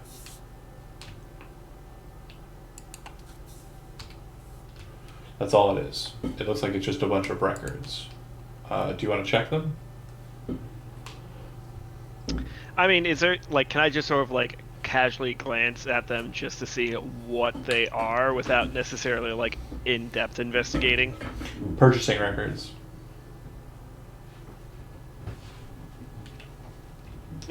Anybody who swiped a card here, their information is being recorded in this data fortress.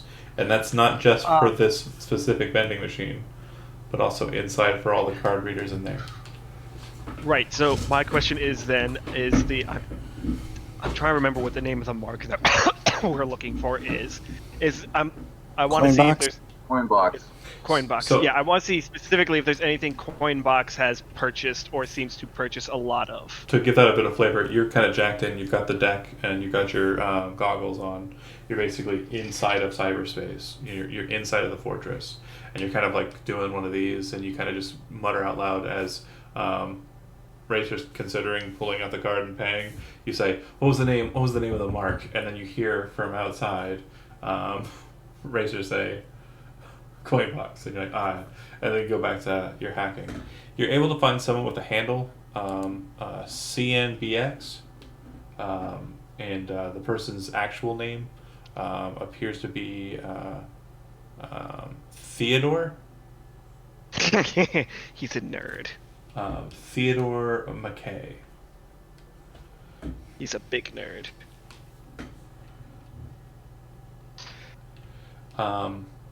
Yeah, but you have all of his purchasing information here. Looks like they have been using a throwaway cred ship for purchases on this. And most of the purchases are inside. From what you can tell, the individual really likes old fashions. Seems to be what they mainly order. Cool. Can I try and remember all of the terms Sure. Let me bust out my for the? cool PDF. Hold Yeah, on. I know I've got my PDF somewhere. Should have looked them up earlier. What's the one? I basically want to see if I can like see what the next level is. Sure. Go ahead and make an interface check while I try to remember what the terminology is, but I know what you're talking about. Yeah. Racer doesn't know how this stuff works or what's going on. Like, she's not very familiar with this kind of stuff because she's always out on the road away from this kind of infrastructure. Sure. So it's kind of like watching, and then after a while, since she's like confused and it doesn't really look like you're doing anything, she leans down and she says, "What about those Twinkies?" Real quick, just so you have an idea of the chronology of this, what may seem like a whole bunch of time because it does take a little while for us to process it, it's seconds. Like, this is happening in seconds. So just notate that too. But yeah, that's fine. That's a good flavor point, but we are taking a while because it's the Netrunner, but I gotcha. yeah.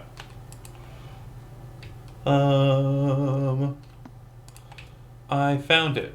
So you're trying to find out location of systems in an area. Yeah, and I got a 16 on that interface. Okay, so kind of understanding what the next level is without stepping into it. You see that it has a higher lock for anything that moves outside of it. Its lock condition seems to be similar to the entryway for the main entry, but it also seems that it is sitting on a hellhound as well inside of that level. Gotcha. So, in that case, if I go up to the next level, I know I've got like banhammer set up. Mm-hmm. So, that's probably what I do is like go up towards the next level and get ready to banhammer the. Okay, so then go ahead and make an interface check Jeep. upon entering into it. 24. Hey, that's a natural. Okay, very good. Roll. Well, hold on. It automatically does it. Do I roll a? It rolled a 10, Oh, okay, and then it it rolled a automatic- 1. Yeah, and then added your modifiers. Yeah, I mean, That's perfect. still. Well, anyways, what you realize is when you enter into the interface for the next level, the back level behind you becomes locked as well. So the lock condition, it being a higher lock, wasn't so much that it was going to be harder for you to progress, but it was basically going to lock you into the system. What you basically do in your initial setup is conflict with the Hellhound. Go ahead and roll damage. Give me the res for what you're doing to the Hellhound. It'll be 3d6.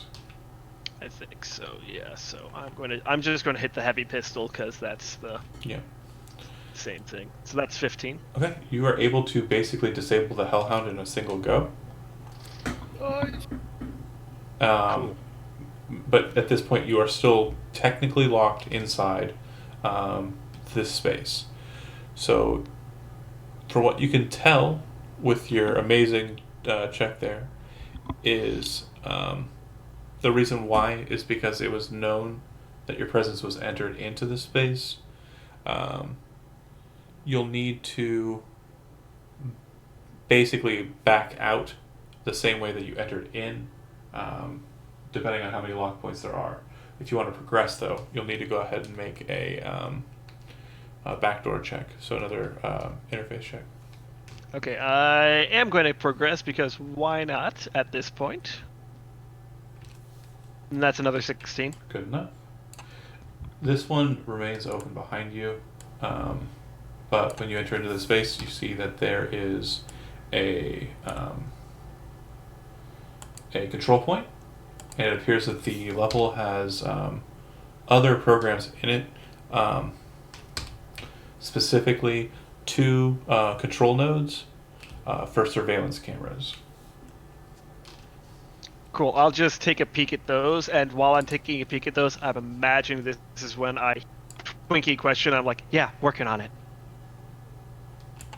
You're pretty sure that the commands for the vending machine were back in the first level. Yeah, probably. Okay. But you know, I have important things to do first, and then on the way out. Also, am I back in the hallway on purpose? Yeah, hold on. Cool.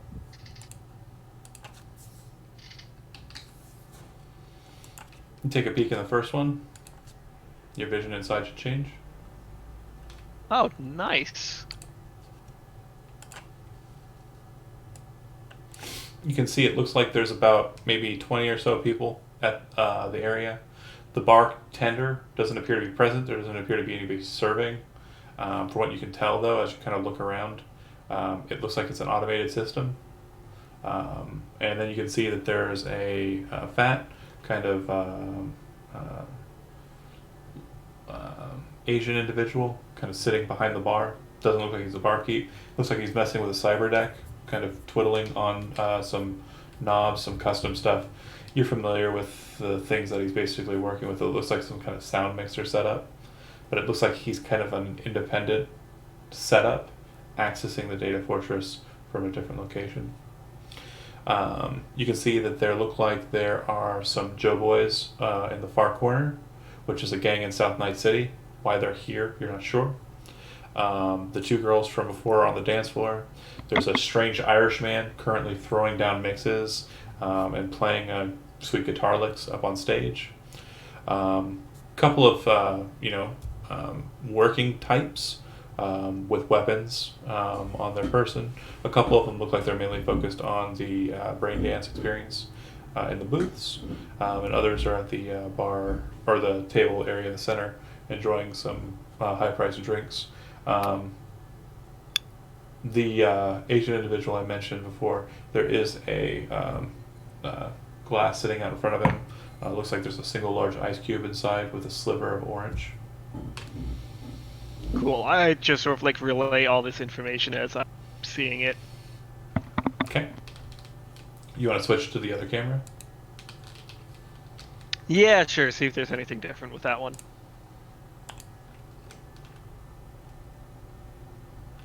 Should be on the left side there now. Yep. Okay. You see what appears to be a desk, security cameras. It looks like there are security cameras in the elevator. There's a security camera on the outside the glass of the window outside, looking straight down the building, and one that's looking straight up the building. It looks like there's one inside of the security stairwell, and from what you can see, it looks like it's looking straight out the barrel of the window and can see out into the hallway where you currently are. So you're literally looking at yourself looking at yourself, if that makes any sense. Yeah. But because you're kind of looking at it from a direction, these security cameras appear to be different in the top corner there. Not ones that you have access to at this point. And then it looks like there might be a door on the south wall and a door on the right up north wall, but there's nobody in here. Is there a way I can put the hallway one, like... The two security cameras you have access to are the one in the manager's room that shows you Gotcha. it shows you the screens, but you don't Okay, have control gotcha. of So I those. just see the screen. Yeah. Cool. And then the one Alright. inside of the bar. Alright, I again explain what's happening with that, and then is there any further for me to go in Oh yeah. to the... Yeah, hold on. The main problem, though, from what you can tell, is moving up has the same problem progression-wise as the last level did. So it'd be a very difficult trip back if you continue forward.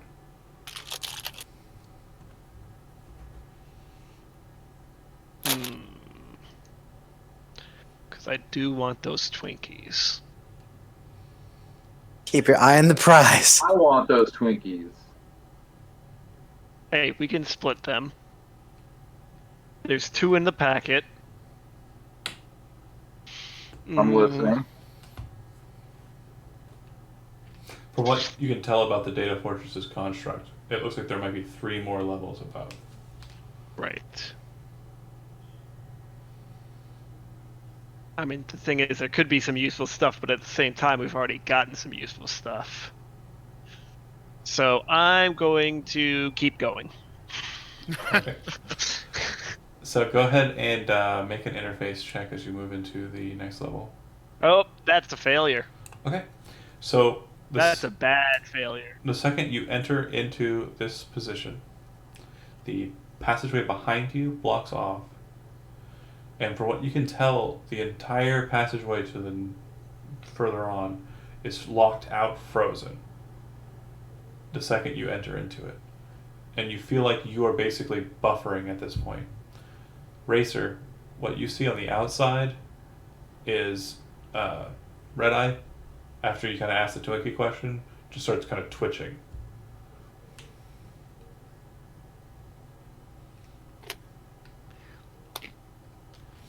Let's go ahead and pull it back since On my jacket, you just see 404. Page does not exist. just a blue Red Eye FD. Oh shit. Blue screen. So, Shaker, you also see that as you're standing right there. Really? Would I know enough what to do to help?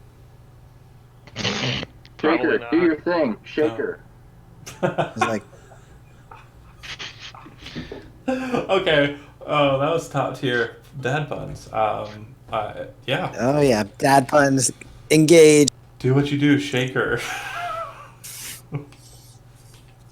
Yeah, I do that. I shake her a little. That's nothing. Okay. There's no. I can't disconnect her from the deck.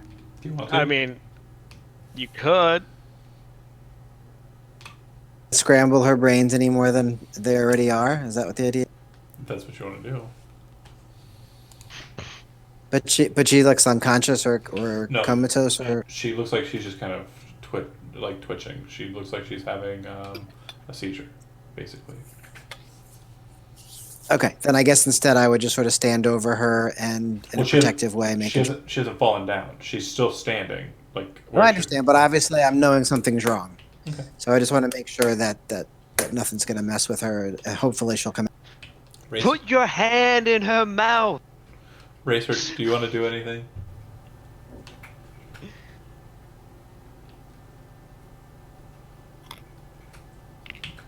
Racer, do you want to do anything? I'm waiting on those fucking Twinkies. You're like, man, I should have just paid for it if it's going to be this much trouble. Jeez. Yeah, it's like I'm Just wanted to get Twinkies and now she's like shaking. inches from her face. Do you swipe it? I mean, do you go ahead and just buy your Twinkies? I mean, is it like behind glass? Yeah, but it looks like it's, Of course. you know, pretty solid, like plastic. You'd have to really do a work on it to break it. Hmm. She starts shaking red eye and she says, "You have one job." Doesn't seem to work. Lucky, what are you doing while this is going on? We're just taking turns Um, shaking red eye while she's like catatonic.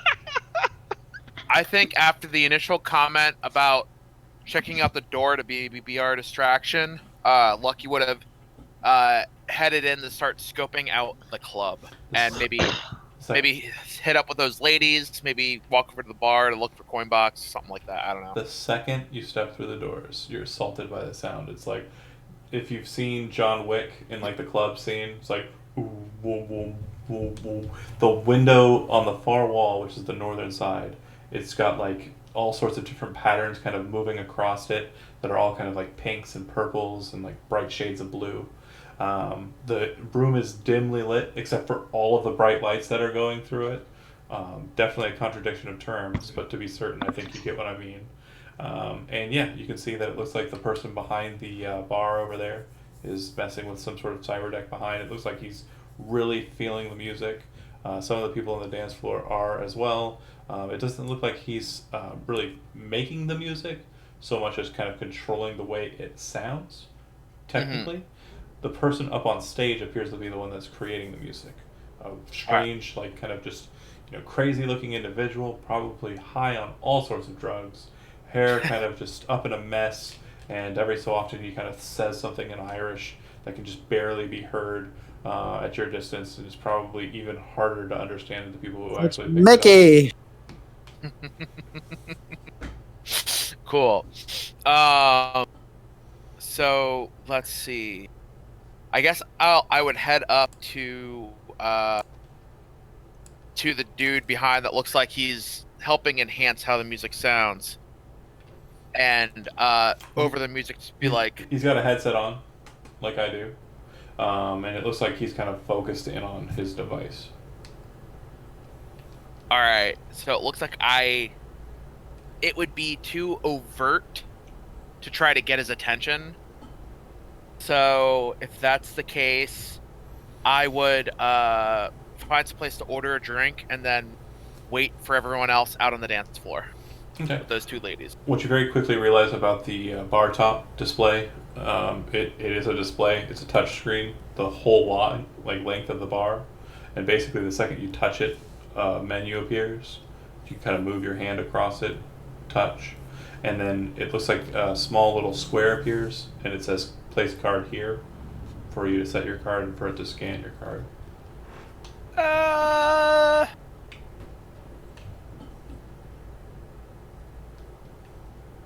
Again, keep in mind, out of game knowledge, in game knowledge. Try and focus. Right. No, that's what my brain is. Is it having done a job with Red Eye before? Would I have any sense of? You have a temp card that has your credits on it because that's what you got from the lady. And that's not connected to my personal information? You haven't moved it to your account. Alright, I would use the temp card then, since it doesn't have my info on it. Okay. And that's probably the only creds I have anyway. What'd you order? What'd you order? That's incredible. I'll order an old fashioned. Okay. Because you saw him have one out there. That's fine. Yeah. Once very quickly made up, and you can see kind of a cyber arm kind of like move the drink over and settle it down in front of you. Take a sip, make a remark on how good it is, It's not bad. and then I just head over to the dance floor, drink in hand, like dance to the tune. Okay. Cool. Go ahead and make a human perception check as you do so, and then we'll go ahead and cut back to outside. So, still What do you mean locked. by human perception? There should be a skill called human perception. Do you not have it? There is not, no. Just normal perception. Oh, no, there is one called human perception, I promise. You just don't have it. So Make an Oh, okay. empathy roll if you could. I don't remember how to roll. the funny thing is, with Tim going on the dance floor, is the song playing right now? Is there's too many dicks on the dance floor? So okay, so it would be a D8 plus 4. D10 plus 4. Okay. R1 and plus 6. Okay. Yeah, you move out to the dance floor. Everybody seems to be kind of having a good time, and yeah, nothing too Alright. crazy going on out there. Back on the inside, still caught in the box. Yeah, you're pretty much locked down in that space. Your options for actions are limited. At this point, the wall out in front of you and the door behind you have kind of locked you in this specific zone. And it seems this level's entire purpose is basically a buffering point for just that. The way beyond is, to your knowledge, well beyond your ability, and the way back is going to be harder than anything you've done so far. So, that said, Matt, which of those two options would you like to go for? Sorry, was that to me? Yeah, I missed it. the way ahead of you is well beyond your skill based on what you've seen so far, and the way back is going to be harder than anything you've done in this fortress so far. Which of those two options would you like to try? Yeah, I'm gonna try to go back at this point because Make an interface check. it's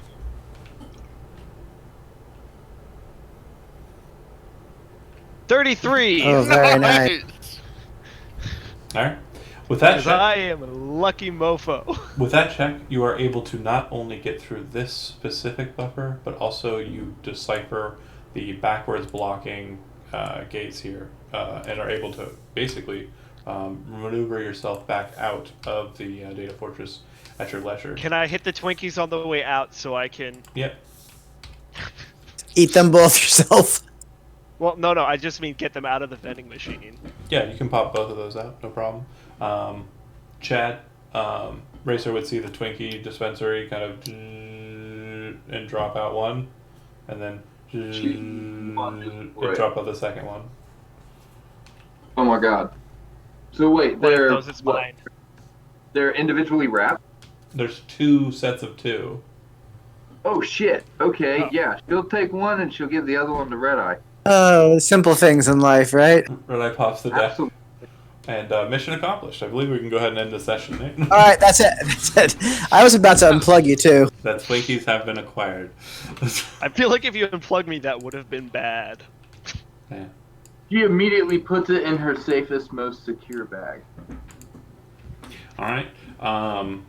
Okay. So that said, you are aware that whatever is connected to the security station, it's probably beyond that that lockout wall, the freeze wall.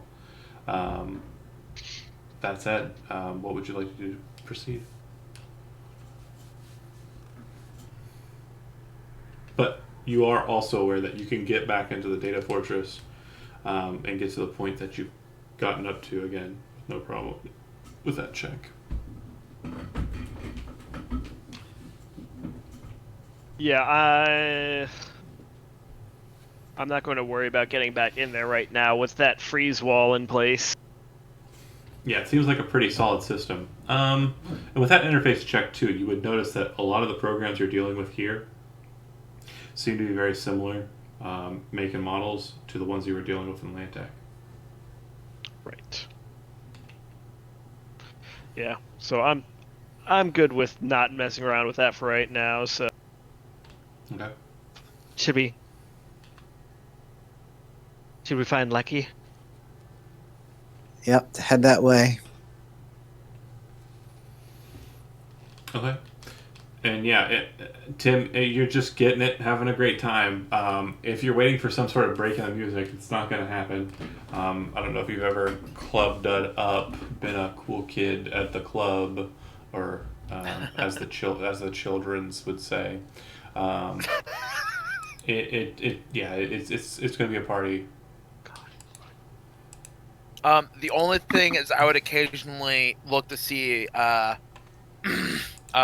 when they would if they ever come in. Okay. Yeah. and use that as After give myself a little bit of a little bit of space after that, and then sort of take a break and Gotcha. pack up. Move over to one of the tables. It does look like a couple of the booths are open as well. Which would you prefer? If they move over to a table, I would join them after a little bit. Okay. But I'd kind of follow where they want to meet up, as hopefully it's not on the dance floor. But Gotcha. So Racer, Shaker, and slightly razzled but still confident Red Eye. You head into the club, and it looks like you found Lucky, and he's out on the dance floor, straight getting it, as I believe the young types would say. I'm 100 years old. Is the truth of the matter.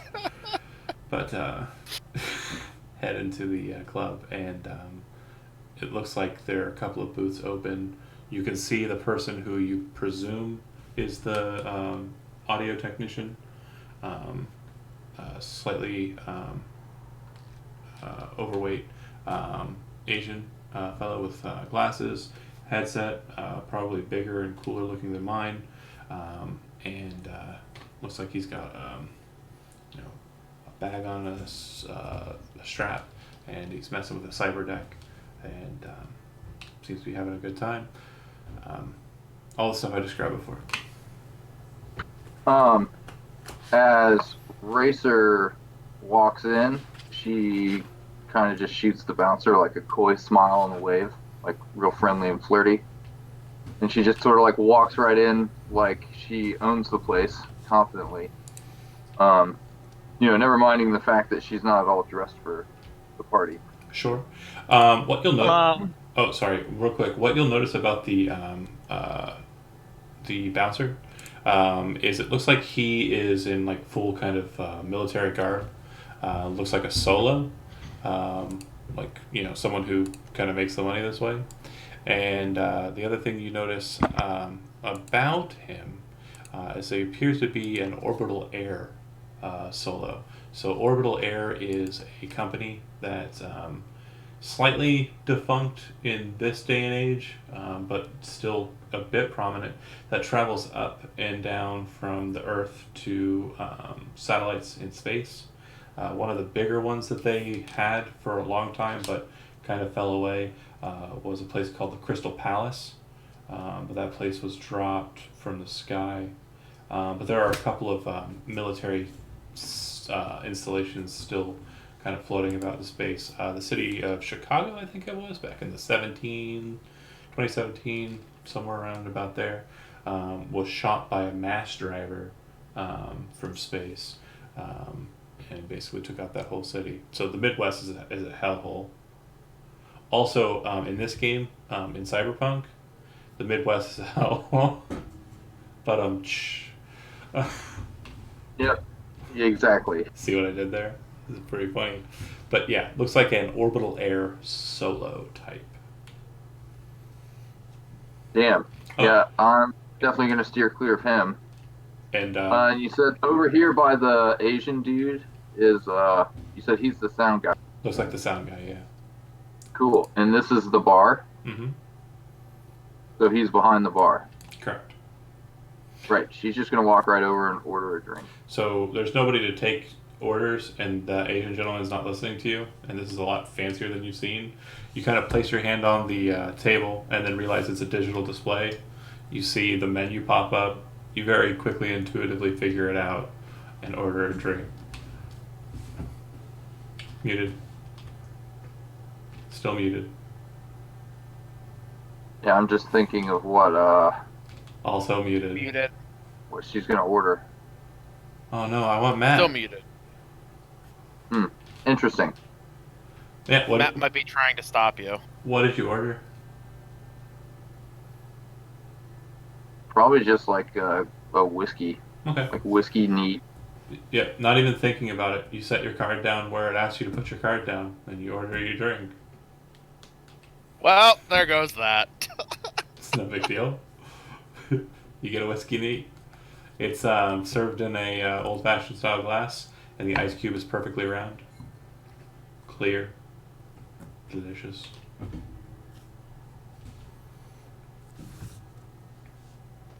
What about you? She starts throwing flirty glances at the sound Hello? guy. Okay, There there it we is. go. Finally got it. Sorry, my headset literally crapped out because what I was going to say is seeing Racer like flirtily smile at the bouncer, I was going to glare at the bouncer like death, and then I was going to follow Racer, and if I saw Racer trying to order a drink, I'd try to tell her subtly about the it will record your ID. So the music is like whoa, whoa, whoa, whoa, whoa, whoa, whoa. Come on, Fahugwa gods. Come on, Fahugwa gods. It's like crazy beats, right? And so he doesn't hear you, and you kind of are yelling it in his ear, and then he hears your identity. She kind of looks over at you, huh? The drink served out, nice, and you're like, Yeah, I call bullshit on the fact that my mic was out, but sure. no, I agree. Like, I already narratively explained everything, and you were yelling, and I couldn't hear you, so I just kind of was like, Yeah, and I literally typed in the chat right when you were saying that thing that my headset crapped out. I'm sorry. But it's It sounds like I'm something just that would happen at a club, though. yeah, it kind of does. I just I'm slightly miffed because the only reason that happened is because I couldn't actually say a damn thing. Couldn't save But Chad. whatever. It's okay. No worries. So, anywho. Shaker, what are you doing? I'm just standing around, sort of looking if there's any potential security, or just Just keeping watch. Just the bouncer. The bouncer seems to be armed with a Militech Ronin, with an over-under grenade launcher combination, M203. Based on the loadout that he's kind of stacked with, you're pretty sure that he doesn't actually have grenades in that. It's probably like a rubber baton launcher with the underslung grenade launcher. The individual also seems to be wearing a parachute. Metal Gear armor jack, which means that you have heavy armor jack, which is like 15. Metal Gear's at 20. So like top tier, high level stuff. Full helmet and everything. Looks like he has oxygen concentrator as well, set to inside of his armor. Based on that, you presume that he might be responsible for going outside if stuff happens outside as well. But like I said, the main things to note is standard assault rifle, possible detainment style gear from the grenade launcher, a parachute for whatever might happen, and the other thing you notice is he's completely alone. There doesn't look like there's anybody else security wise, and if Red Eye told you anything about what she saw, nobody's in the manager's room or the security detail room either. You must feel pretty confident in this person. Nothing a breaching charge to the chest won't solve.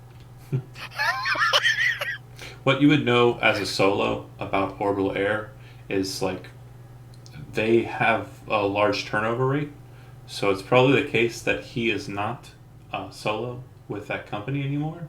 He's probably not unlike yourself, Corp Solo, more of just a hireling type, and that obviously like doesn't express the fact that they care much about security here. It's more of a show than anything else. Interesting. So with that in mind, is there a way to get back to a place back behind the scenes to set that charge to distract and maybe get him to come that way? Yeah, if you want to give that a go. What do you think, Tim? Um, Yeah. All right, I'm doing it. Okay. You're going to just go place it on the door, you said? As long as it's a clear way to do that without being seen. Would Red Eye have let me know if there are any cameras there too? We wouldn't want to do that. To the camera on the other side of the door, and you can see through the hole in the door. But if you're outside of the door and are placing the charge on the door, it shouldn't be a problem. Cool. Do that. Okay. So the C6 charge on the door, remote detonator in hand, and then you're going back inside.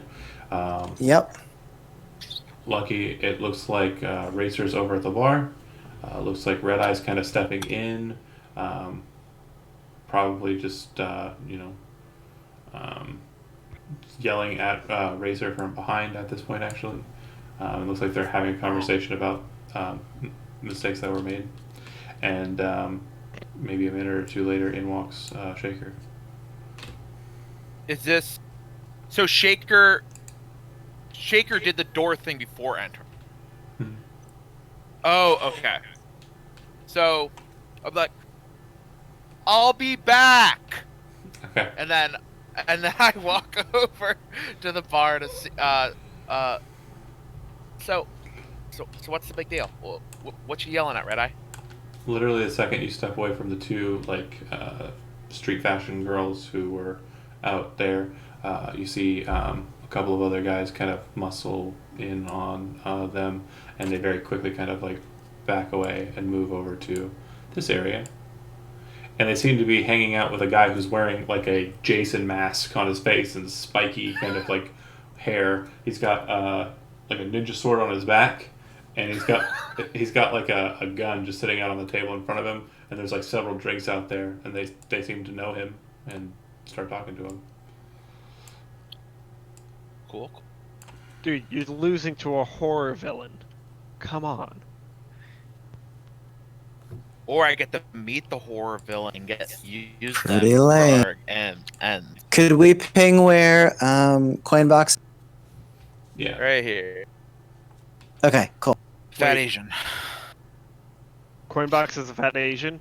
Yeah. Why don't we just grab him and go then? And then He's happy. no. And then the big security guy is where? Right here. Okay. So Lucky's like, Red Eye, what are you yelling about? Stuff! All right, so how do we proceed? Shaker is not going to yell, but if Lucky is nearby, say that door back there is wired to go. Once I set it, if the muscle goes that way, we grab the target and run. Are the cameras recording? I just sort of like shake my head, yes. I don't I know don't if know that if we could wanna be make helped. So Was there any way to disable them? from what you could tell, Shrug. from what you could tell on the inside, no. When you were in the data fortress, you had access to those lower tier cameras. For the other cameras that seem to be present in there, the one in the elevator, the one in the doorway for the stairwell, the ones on the outside of the building, they seem to be connected to the same data fortress, the same data fortress, but at a higher tier beyond the ice wall. Well, yeah, I kind of figured that it was connected, just, But you're pretty sure that the physical recordings of them, based on what you saw in there, that's where they go. yeah. Yeah, I mean, I figure that they're in there. I'm just, I nearly fried my brain once today. Is there a bathroom here? Does not appear to be a restroom, no. Okay. And do we know what's behind this door? That's the door you came through. Okay. Okay. Are there any other people with masks on besides dude with the sword? Yeah, there's a dude with a helmet. Looks like a solo type, kind of on the northern wall. It looks like he is in position, kind of holding tracking over this blonde woman who's in kind of corporate attire. She looks like she's enjoying what appears to be a martini of some sort. Just kind of standing at the bar, kind of, bobbing her head to the music. She looks like she might work in the office. Okay. She looks Alright. like she has Biotechnica, like a logo Biotechnica on her shirt. Alright. But the solo type so the thought that Lucky shares is if we got cameras in the elevator that we can't disable. If we split up, we might be able to purchase said masks through flattery off one or two of them, and use them to disguise our faces as we're shuffling him down. Sorry, and one of the girls you were dancing with, she has like a bandana over her face with like kind of like a shark mouth. Oh, right. Shark Girl, super hot. And she has a super hot. Game's dope. You could just go John Wick on this and kill the guy. I mean, treat him like I can't remember the name of the guy from Game of Thrones. Jon Snow? No, the guy who got his pee-pee chopped off. He's in John Wick. He's the never mind. Yeah. So Tim the player is having a lot of trouble pulling the trigger on things because he's seeing how all the shit is gonna hit the fan. Oh yeah, but dude, just go for it. Worst happens is all of our characters. Well, I'm the one that actually pulls the trigger here, right? I mean, so I set the detonation. I press. You press the button? I press the button. Okay. Oh shit. Go ahead and roll me 10d6. I love this so much right now. That's not bad. That is Total? not bad at all. What's the total? 41. Okay. You, from your position at the bar, kind of hanging out with people, press the button, and the music's like, you don't hear anything besides like a, there's like a sound. But what you do see is the orbital airsman kind of like snap, like towards the door, gun pointed up, and start going out of the club. And so at this point, Shaker is going to jump over the bar and is going to say to Coinbox, I'm here for your safety. He can't hear you. Oh, he can't hear anything? He's got his glasses. Okay, he's gonna okay, fine. He's using his cyber arm. He's gonna grab onto this guy's and pick him up and start shuffling him out. Come with me if you want to live. Do you have a? Oh shit! You should have given me a heads up. I could have had the van ready. So do you have a martial art? Get the van ready. A martial art? No, you just have brawling. No. Go ahead and make a. Yeah. Go ahead and make a brawling check. I love this plan so much. I just want to say that. Oh man. So tell me how luck works again. So you can spend before a roll to add 1 to whatever the result is of the dice roll. Yeah. I want to spend 3 luck point. Okay. I'd like to say at this point, I take out my Twinkies and start eating them. Oh my god. Wait, that's wrong. No, that's wrong. That's 100% correct. I rolled a 10. You rolled a 1, and then you rolled a 10. Yeah, you rolled a 1, and then you subtract the second roll from the first roll. Right. Which is why your modifier of plus 10 resulted in an exactly 1. That Holy is shit. amazing. I am definitely sitting there eating my Twinkies watching this. You added 3, which means you got a total result of 4. Oh, that's so bad. You reach in and grab a hold of the guy with your cyber arm and are kind of like pulling on him like this, and he kind of just goes like that and kind of shuffles your arm off, and then kind of like leans back a bit, kind of like sliding away from his the position, kind of pulling the deck with him, and you fall underneath the bar. God. Holy shit. Racer turns, So- and you said the bounce is left, right? Hold on a second. Yeah, he's gone. He went out the door to check on the bank. We got to do this. Okay, so Yeah. at this point, we're gonna go ahead and bust out an initiative tracker because I want to see this. I want to see this slap down in an initiative order. You are literally fighting like a sound nerd. You need to. I don't know if you select your token if it'll automatically add it. So you give me a second here. It does. Okay. So let me put you a token there. You just change it to what you had from the first roll there. Yeah, that's what I'm going to do. Okay. I can't believe that. That was amazing. I am so happy right now with this. Oh my Wow. gosh. I just really hope How this is that goes. possible? Am I my, better? my token isn't there, John. Oh, I'm better at brawling than you are. You might be. I'm Dex +4. My Dex is 9. Only one, Oh, but it's right.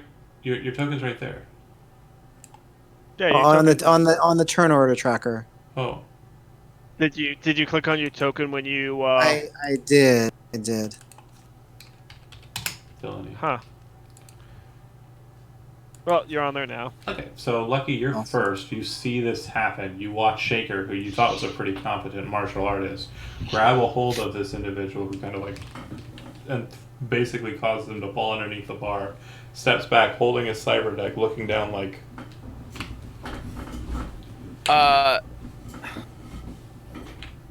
shoot. See, the problem is it did not create a distraction in this room. Therefore, there's nothing to disturb everyone. And oh gosh, I don't think I jumped behind there because that is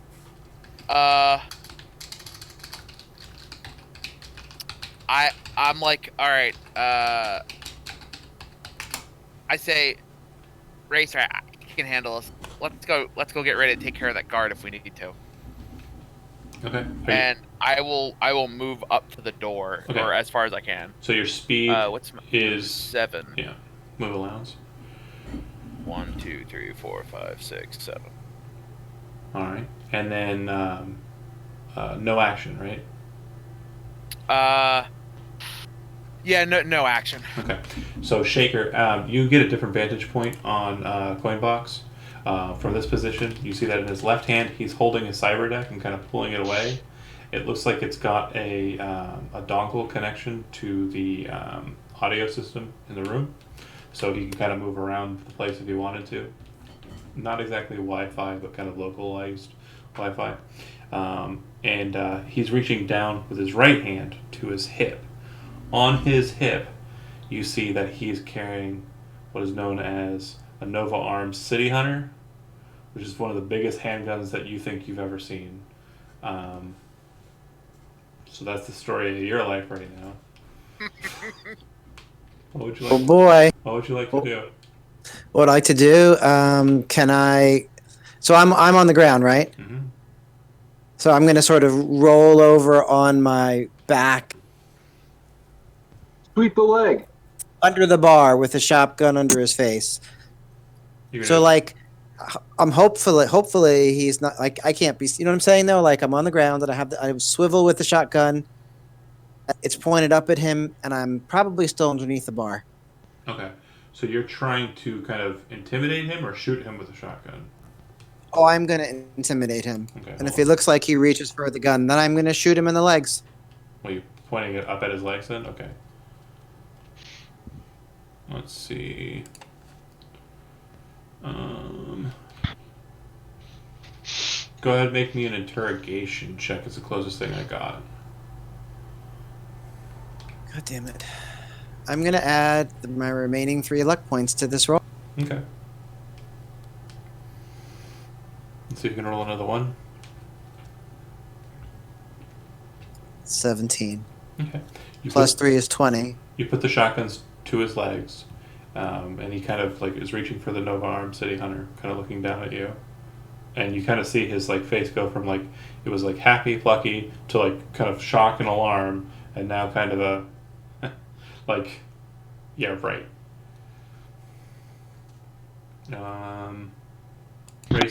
Racer. Racer heads for the door double quick, and as she passes Lucky, she points to the bar and she says, "Give them a hand. I'm going to get the van." And she heads for the elevator. Okay. Just as quick. Red Eye and Shaker. Go ahead and make perception checks real quick.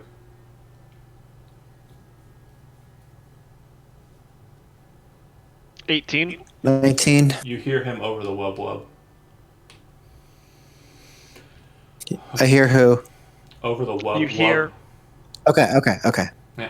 The second Racer exits out the door, Racer, what you see is to your left as you're exiting, the orbital airsman very quickly turns around with his weapon, kind of looking in your direction. Huh? What was that noise? And an exclamation point Yeah. appears above his head. The music changes to a very just like tense, upbeat music, and there's like a 99.99 up in the top corner now.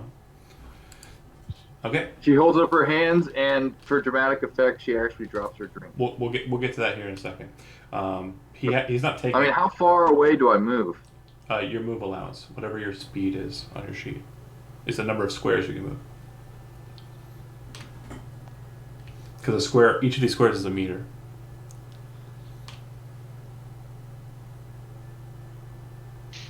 Where is speed on our sheet? Because I am not actually seeing Luck, it on. move, body. Movement. Gotcha. Yeah. Cool.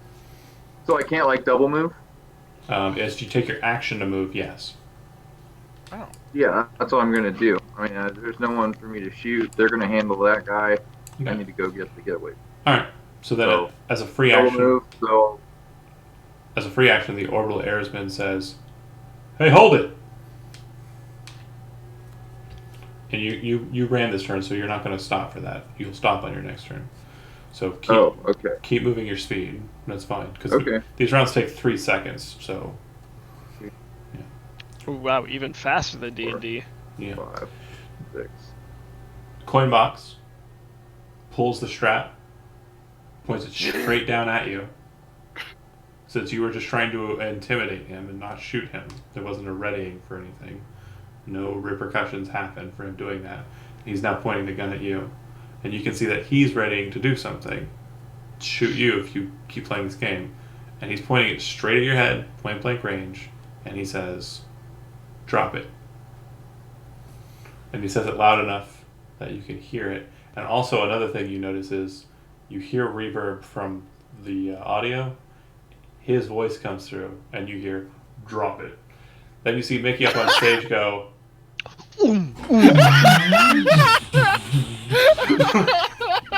That's so good. "Red Eye." Right. Honestly, there's not like a huge amount I feel like I can do, so I'm just kind of like, I'm sitting there, as I said, I have my Twinkie which I'm eating, and I just basically have like my hand casually on my gun in case I need to draw it suddenly and shoot someone, but I'm just kind of like acting like I'm just casually leaning against the bar eating a Twinkie. So, like, if it does go south, you're not affiliated with Shaker in any way. Plausible deniability. Pretty much, yeah. Got it. And you have and you have Twinkies. And I have Twinkies. Okay. I see this as a win-win situation. Clearly.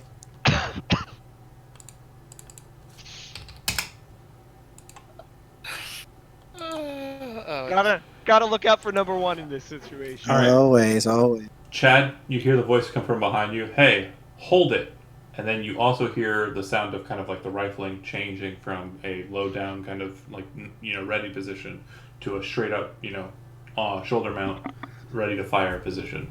If you look over your shoulder, which I'll go ahead and say is totally plausible, you can see that the orbital airsman is basically preparing to gun you down if you keep moving. He's ready to shoot you if you continue to move. Lucky. You can hear the exchange outside just barely because behind you is the sound. And if you kind of do a quick glance over your shoulder, you can see that the arms of the individual and the barrel of the shotgun are kind of in a strange exchange behind the bar. Red Eye seems to just be toe tapping. Eating a Twinkie. Eating a Twinkie. What would you like to do? This is Ubar, man. This has gone south so fast, and I kind of love it. All right. So instead of just silence, the thought process is, stepping out and gunning down the solo seems like a great way to die. I did tell you that he's in really, really, really good armor. Yes. Like I said, a good way to die. Also, stepping out then causes me to not be able to do anything because he's going to be mad suspicious on what we're doing, why we're leaving as a loud noise happens. Going back to the bar is doubling back, but I don't know how much. 3 seconds. Well, what right. would Lucky do?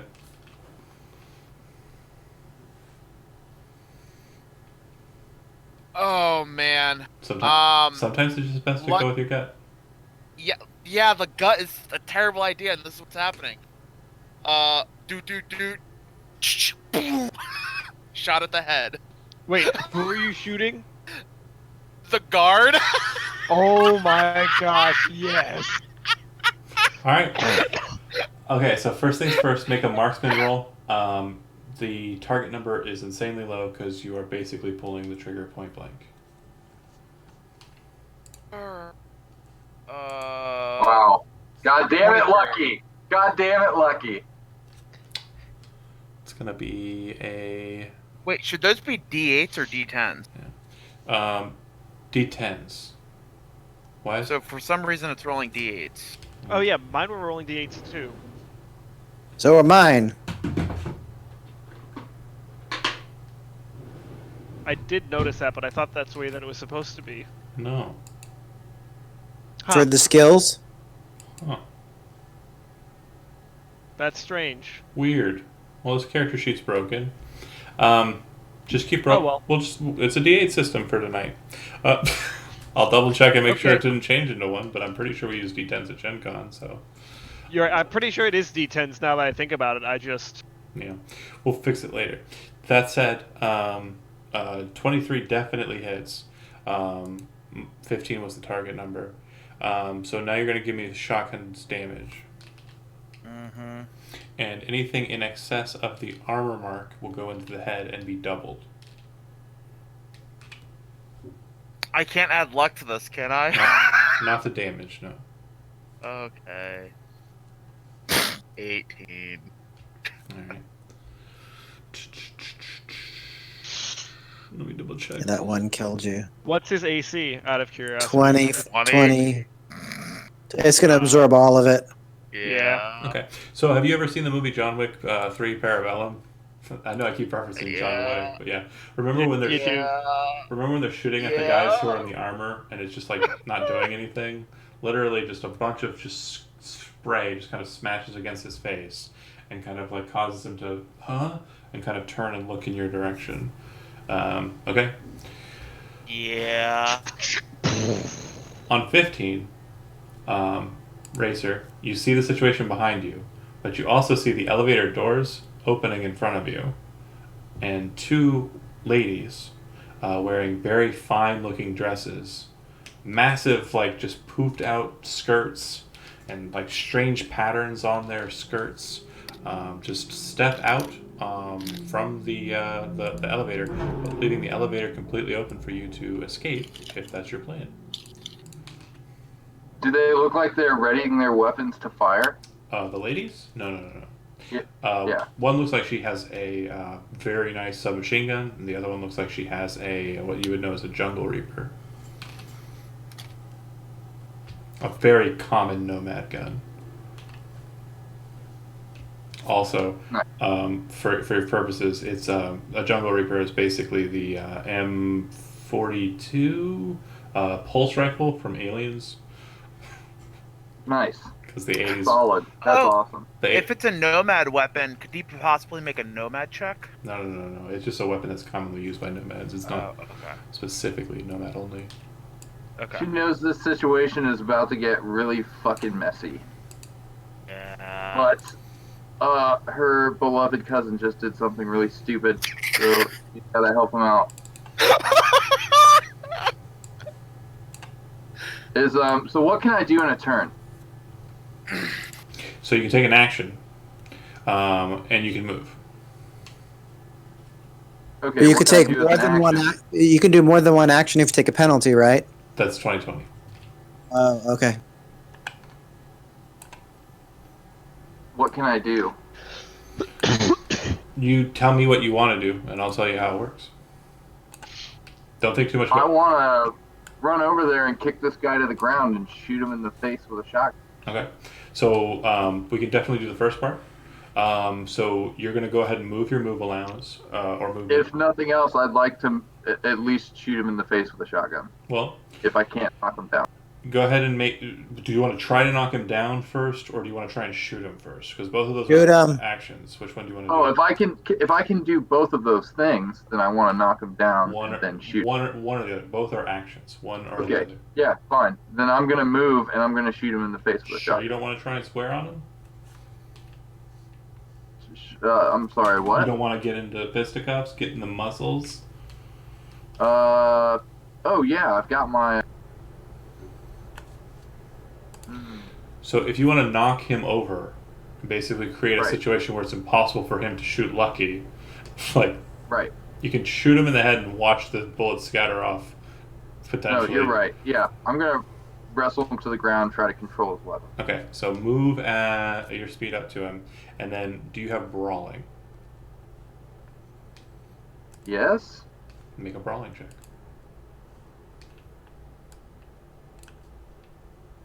Do you want to use luck? Do you want to use luck first? Oh, Oh, you already used it. Too bad.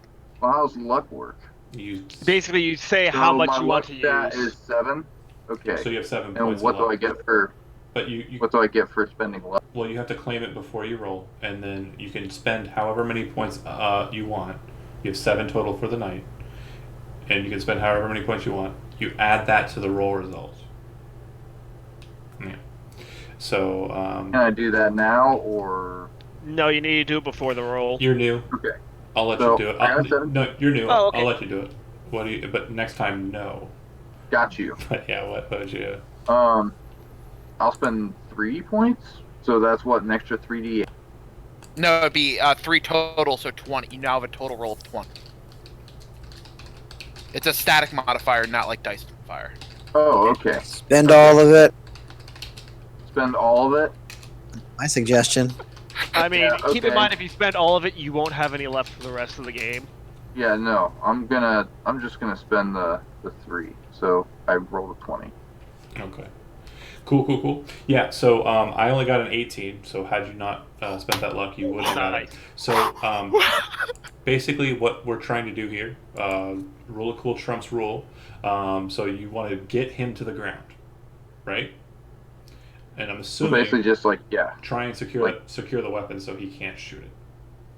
Right. Right. Great. So that's what happens. You watch Racer rush, like stop on a dime, kind of spin around and rush back in, kind of go in with a spear, kind of grab a hold of the rifle and slam it into his chest.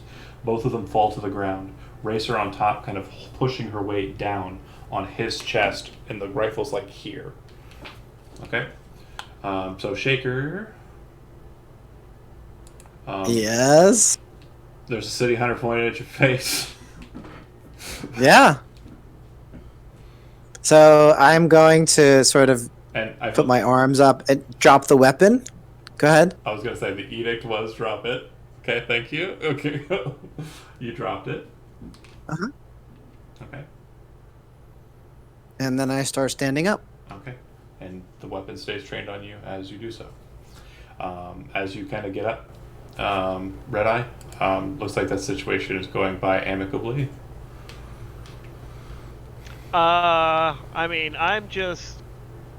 I'm sorry, could I say something to him after when I stand up? It's really loud. If you want to, you can. Okay. But yeah, you can. Never mind, that's fine. What do you want him to say? As long as you're not trying to like spit a speech at him.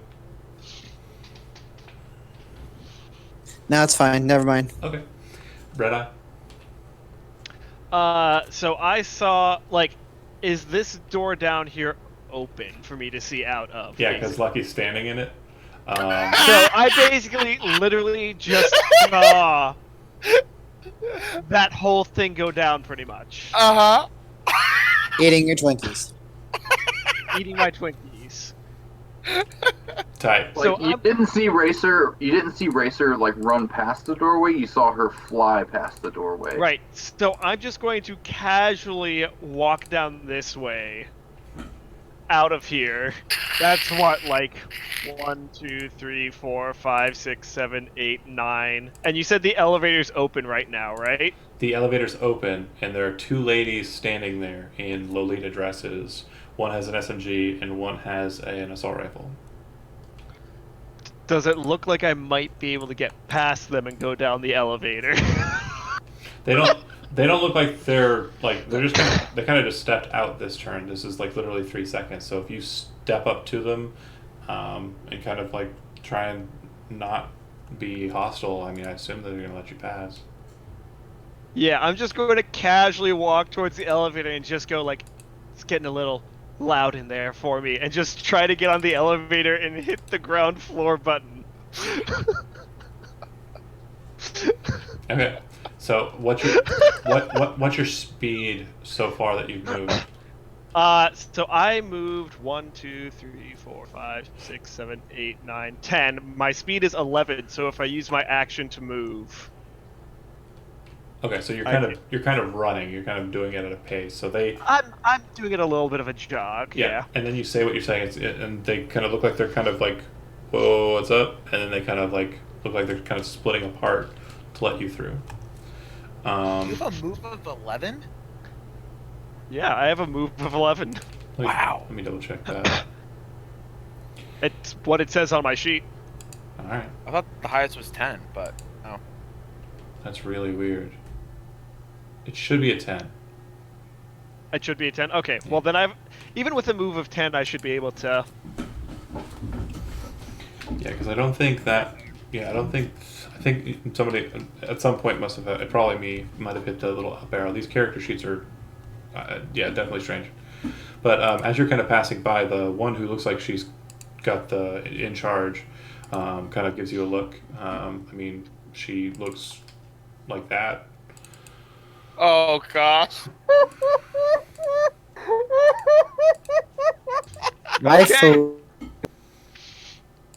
Just kind of. I like the kitty cats on the dress. John, So- would you say that matches the description of the rival gang? Yeah, very much so. But real quick note to that, Andy, the dress that this character is wearing is actually a real Lolita dress called Cat's Tea Party. That looks like a cat's tea party. I tried to do my best to copy it, but not That is awesome. to a point where it'd be copyright infringing. But yes. Anyways, so they don't seem to mess with you. You do recognize the weapon that she's wielding, though, is a Kang Tao SMG. It's a smart gun, and it looks like she's tethered to it with interface plugs on her wrist.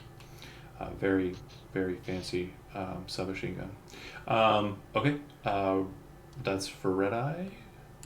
It goes to Coinbox. Coinbox just casually flips open the bar, making kind of like a walk space to the south, and gestures with a gun towards the door, and not the front door, this door. Click it again. Ping it again. This door? Okay. Yeah, that door. And so, since you haven't used all of your movement, and we're kind of in a dynamic, not quite combat situation in here, do you take the lead and follow him, or take his lead and go into that room, or what? Yes. Okay. The door's closed behind you, and he kind of steps in, places his back to the door, kind of gestures for you to move into like the center of the room towards the table.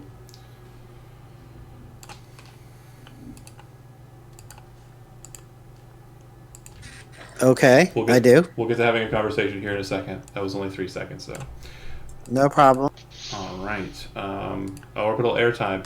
So I'm going to be brawling to try and get up out of your brawl, me smashing me down. That's my action, and kind of take control of this fight that we're having. And I'm actually going to try and get damage in with that too. So How do I resist that? you're going to make a brawling check, and it's going to be contested by my brawling check. Actually, no, sorry. Apologies. You're going to make an evasion check, and it's going to be opposed by mine. Did you already roll brawling? No. Okay, so then. I'm about to roll evasion, though. Yes, please. Nice.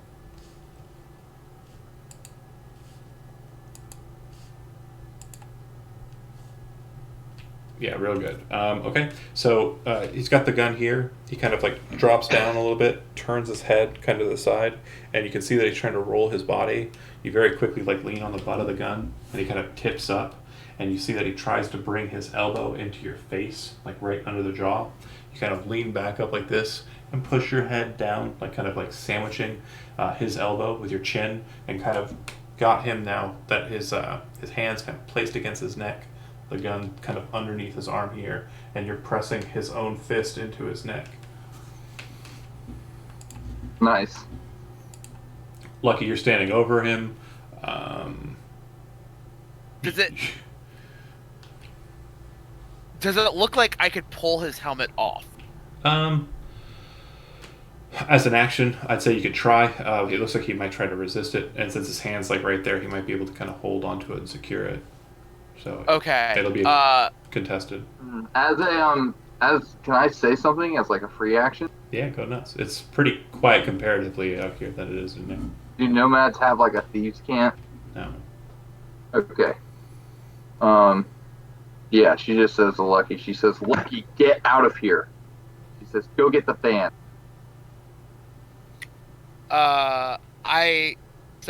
So Lucky sort of reaches down, grabs the keys off, like probably a carabiner on your pants, Sounds right. like, and bucks it to the elevator.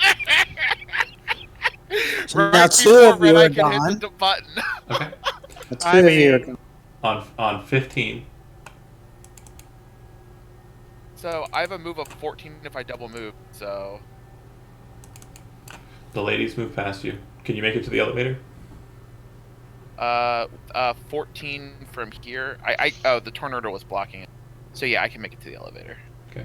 So you can get in there. Red Eye's in there, and just hit the button to go down. That was about a second or so ago. It's almost 3 seconds now. So still a bit on that. The two ladies kind of move up. You can see now at this point the one with the assault rifle has pulled it up into an actionable position and is pointing down at the squabble. The blonde-headed one moves at a slightly brisk pace towards the door, but she's not entering in as of yet. Yep. That's it for them. Racer. God damn it, Lucky. Um, Lucky for you. you see the one. You kind of look over your shoulder and see this girl in kind of like a purple and black kind of gothic style dress with a huge bonnet over top. Her hair kind of done up in like curls, and she's got like a gold cross on the bonnet. And she's holding this red colored like assault rifle pointed down at you. It looks like it has a shotgun underslung, and she's just kind of holding it on you. It doesn't look like she's getting ready to fire. Basically, you kind of get the feeling that the vibe that she's kind of like not letting any questions come out and not worrying too hard about defense. She's defensively doing it. That's what I want to say. What would you like to do? If you Okay, so I see the other girl there, just watching us. Oh, the blonde-headed one is going in. Right, but Racer saw the brunette. Yeah. And so while I want to keep pinning this guy down to the floor. Like, I'll kill him if I have to, but I really don't want to. But as she looks back at this other girl, she looks her over for a second, and then she says, "I love your dress." Thanks. In the middle of this like tussle on the floor. She says, "Thanks." Okay. To maintain the tussle, you're going to need to brawl. At this point, too, you can try and brawl to get some damage in on him, too. But yeah, that's kind of what I want to do. If I got to, like, choke him with his own hand or smash him in the face with his own gun. Yeah, you can also try and remove the helmet, as mentioned before. Plenty of options here. Right. I mean, if I have the advantage, I'm just going to try and get as much damage in as I can while maintaining my position of advantage. Okay, go ahead and make another brawling check. All right, I'm gonna spend 2 luck points on this one. 24.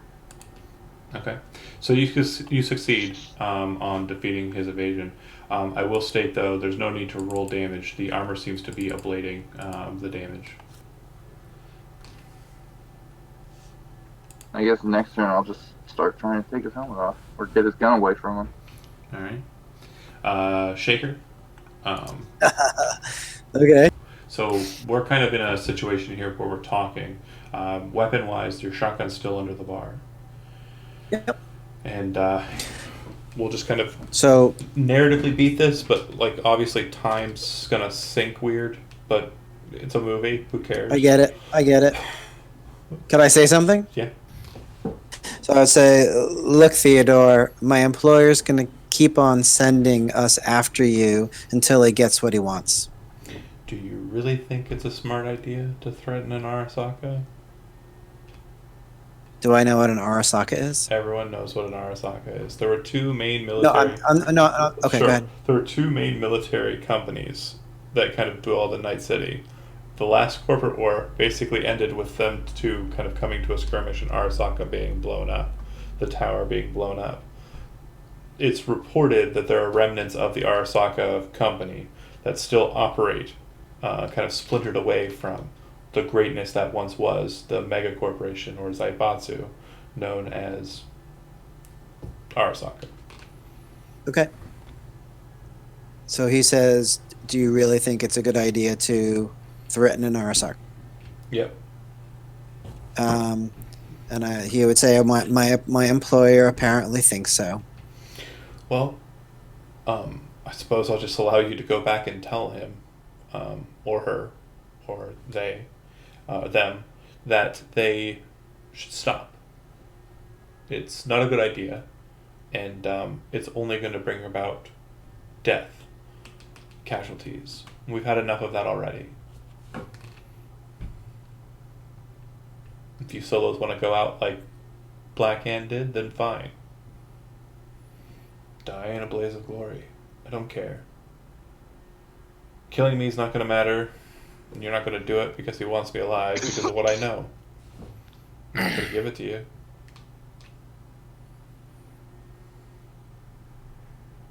What do you want?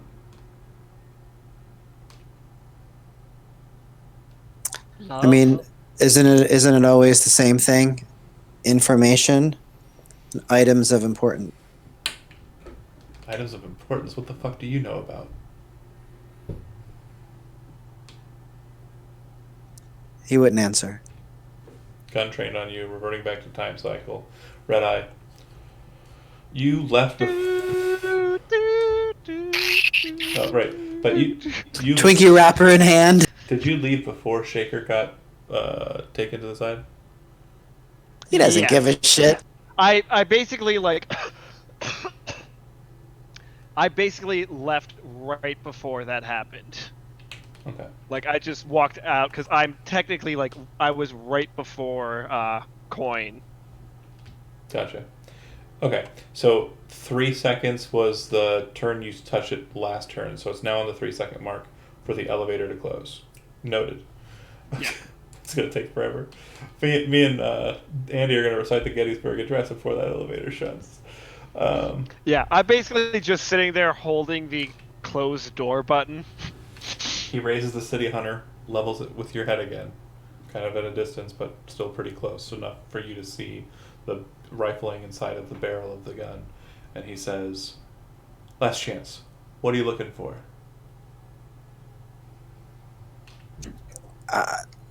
We're just the hired muscle. We don't know that information. I'll relay your message, though. He opens the door. I walk out. All right. He closes the door. But everybody else is bailing on this freaking thing. So What am I going to get killed for? I'm going to have to... that was about 10, 15 seconds worth of talk. So I'm going to lock you in time for a little bit here. Sure. All right. I want to get out of this freaking wrestling match, Chad. I'm going to do something different, though. I am going to punch you in the face with my Ripper claws. Ooh. Just. So what does that mean? Does that mean he's going to let go of his gun? Yeah. So he's reaching up with his hand that was like here. He's kind of pulling it aside and then cutting out like that with claws that kind of spring out of his fingertips. Go ahead and make another evasion check.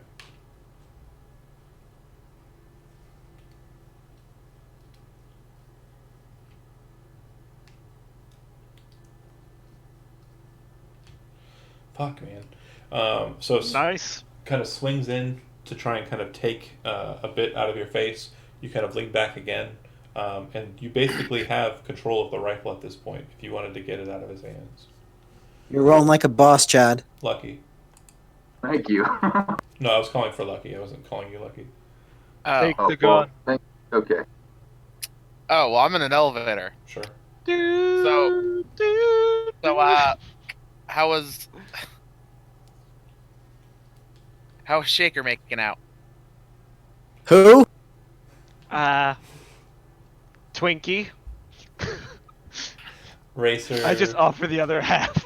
So, that rebel gang just showed up too. Racer. Yeah, you both can watch. You're looking at them from behind. But Racer, it's you're up again. Like I said, you have control of the rifle if you want to secure it. What kind of a rifle is it? Militech Ronin. Pretty standard. So it's like an assault rifle? Yeah, pretty standard fare. Oh, wait, John. If I have control of the gun, I want to take it from him and shoot him in the face with it. Okay, so no real roll is required for you to remove it from him because it's not being held at this point. So you pull the rifle up. Your shotgun obviously wasn't drawn. You never drew it. But yeah, so you take the rifle and you're shooting at him. Are you shooting at his body area, just trying to get shots in, or are you shooting him in the head? I mean, which one looks more vulnerable? Head's always more vulnerable, obviously. It'll do more damage if it gets through the armor. Everything's covered in armor, though. From tippy top of the head to the tippy bottoms of the toes. But yeah, if you get anything through the armor into the head, it will actually possibly do lethal damage. That said, if you're shooting at the head, it's going to be a harder target number to hit, but you are at point blank range, so it might not be that bad. Yeah, let's just go ahead and do that. Okay. Kind of pick up and put the gun down, barrel into his face. You could use luck points. Do you want to use the... Yeah, I've got... Well, another note two too. more. You also note that the gun has two barrels. It has the overhead, which is the assault rifle, which can be fired at burst fire rate, and that's what it's set for right now. Or you can shoot the grenade launcher into his face.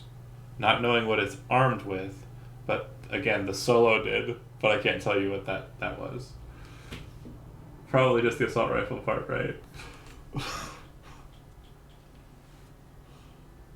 I don't know. I could just like say fuck everything. End it here. No, yeah. Let's start with the assault rifle part. Okay, so you're gonna make a marksmanship check. This situation has escalated beyond my control, and I want it to be over. Yeah, I don't want to be in a fight anymore. So make a marksmanship check, and the target number is normally 15 plus 5 because you're shooting at the head, so 20. And then if you roll a 20, you get 1 bullet in. If you roll a 21, 2 bullets. If you roll a 22, 3 bullets. And anything higher will be 3 bullets. Also, you can add luck to the marksmanship roll, right? Yes. Just so that Chad knows. Yeah, I have 2 points of luck remaining, and I'm going to spend both of those on this marksmanship. Sweet. Pop it. Nice. 21. 21. So 2 bullets go through. Okay, so each are going to be resolved separately. I don't think you have the characteristic for assault rifle, but damage-wise, it does the exact same damage result as a shotgun, 5d6. So go ahead and pop both. So 2 shotguns. So just click shotgun damage twice. Okay, first one does no damage, second one does no damage. So, like, basically, the first 2 bullets scatter off of it and cause the recoil to shoot up, and the third bullet kind of hits the side. Okay?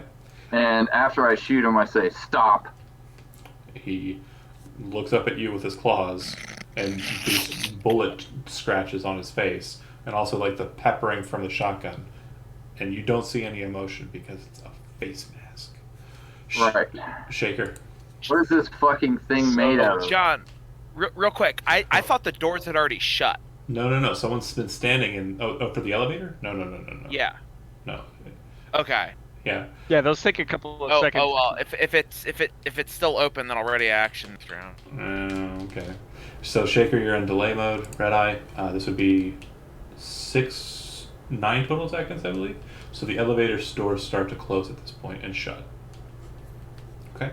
Cool. Darn. All right. We're still in delay mode. Back to I was me. gonna ready an action to shoot the lady in the back as they shut. Make an evasion check. Racer.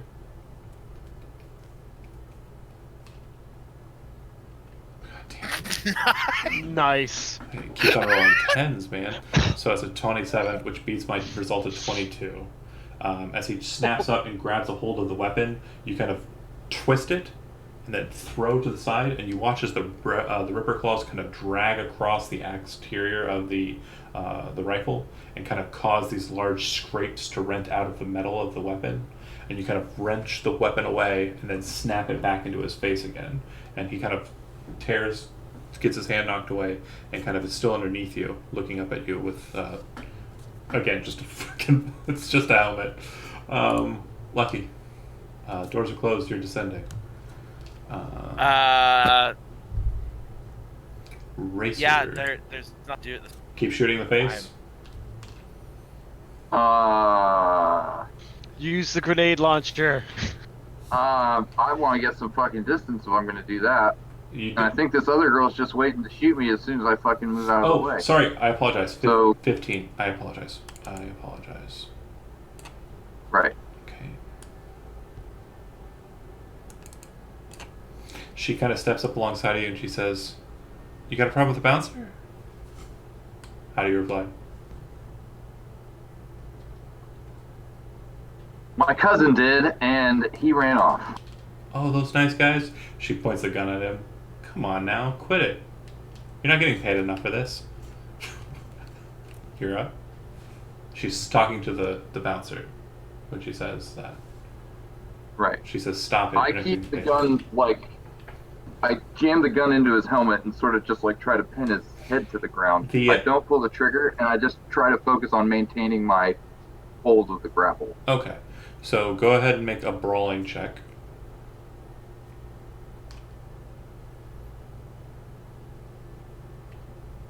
She says, please stop. Okay. And the one time you rolled slightly below normal, I rolled a crappy. So you kind of settle the barrel into a small divot from where one of the bullets hit on his helmet. Kind of press down, and it can't be slid out of it because it's kind of socketed in that spot. And when you push down, he kind of tries to wrench his head to the side, and you hear it cracking against the face mask. And you kind of press down hard, and he can't seem to get up, but he's got his arms free for potential stupidity. All right, Shaker. At this point, it's been about. I did say please.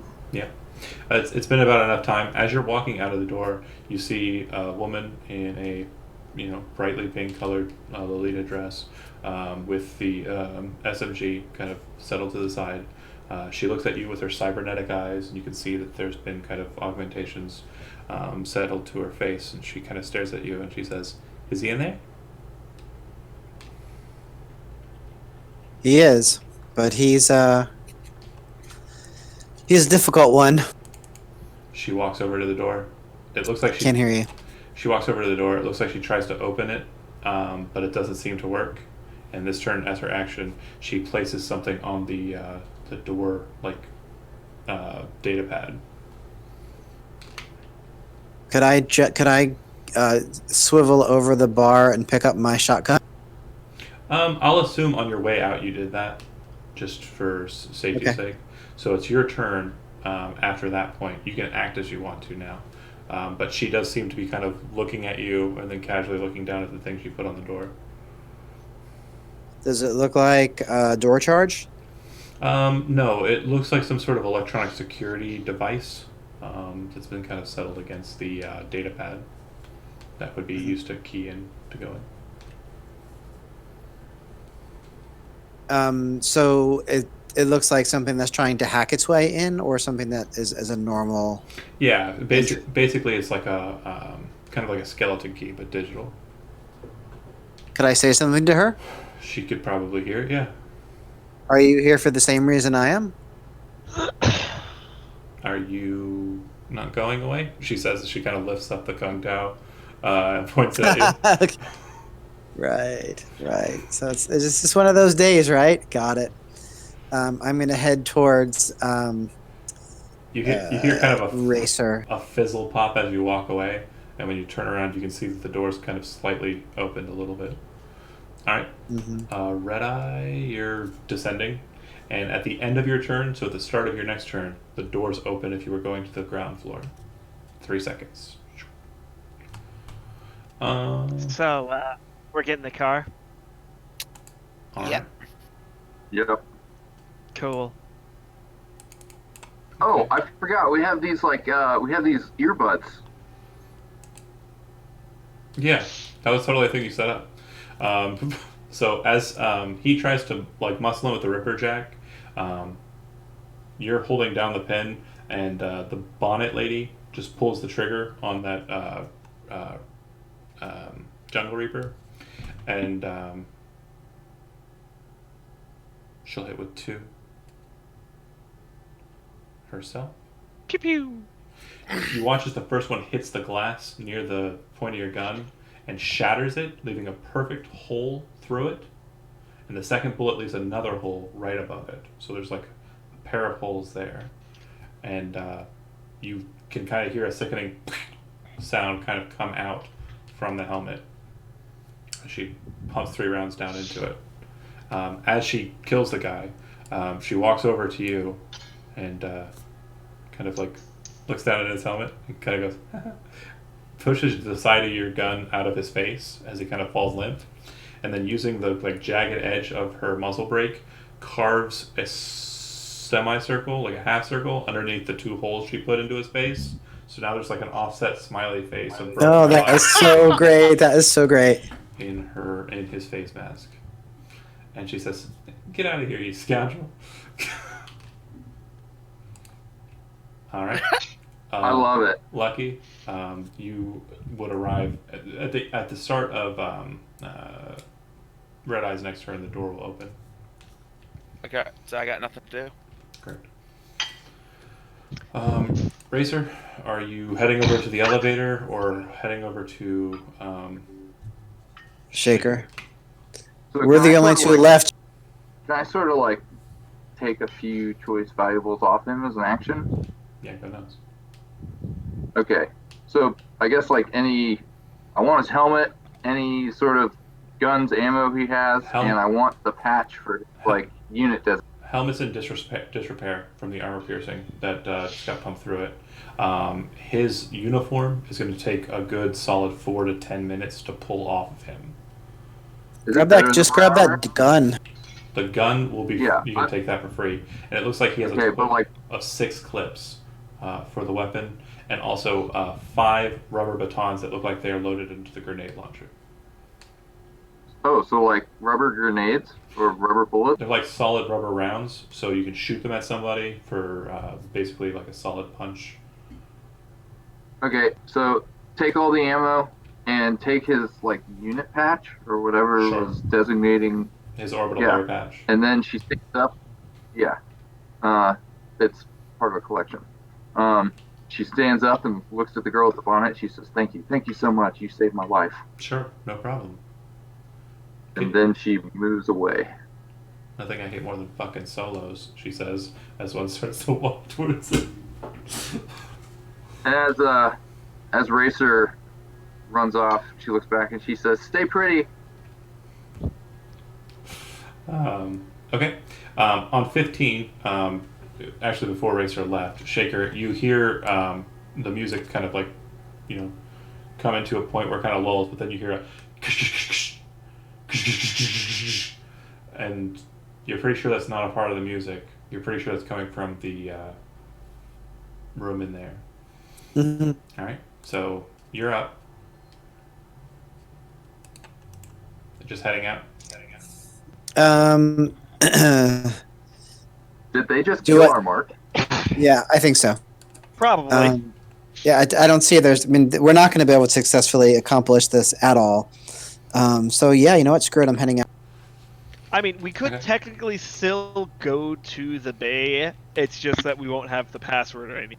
Okay, and to put it to a You nice, could always just wait for them to show up with the password. we'll put it to a nice narrative downbeat, so you guys have kind of an idea of how this ends.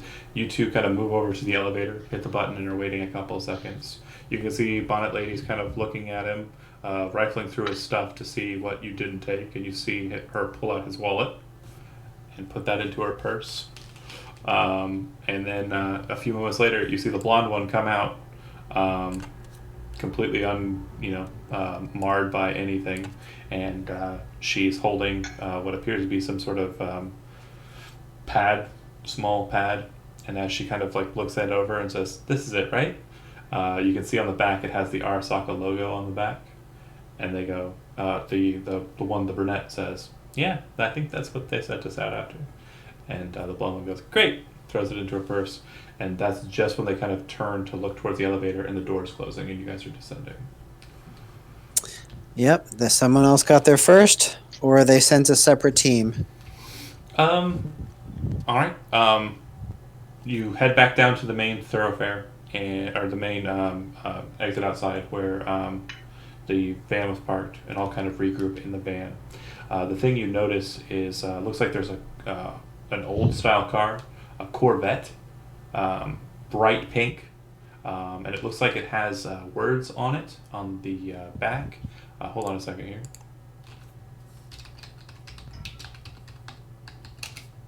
Let's see if I can find a good picture of what I'm trying to describe. Does it say Elvis? No. I want to jack their ride, and as soon as possible, I want to sand all that paint off. So it is a very old style Corvette, bright pink, and it has a logo, kind of cursive writing, with kind of like a pink. It's like white cursive writing with kind of like a pink offset, and it says Barbie on it. I knew you were gonna. I was just looking for a Barbie Corvette picture to post. That's what I was also In looking a for. Barbie world. And That's too good. it looks like there are two girls sitting inside of it, kind of like up in the back. If you've ever seen the music video for the song by Rebecca Black, Friday, Oh. there are two girls kind That's of our sitting in jam. the back. And that would be the that would be it, I believe. So I'm gonna cut it off here. Solid session. Thanks for watching. We run these intermittently. We might be running these a bit more often though. I normally play D&D, but might be, it's 2020. Might be a vibe for some Cyberpunk. That said, I'm gonna go ahead and cut off the narrative here.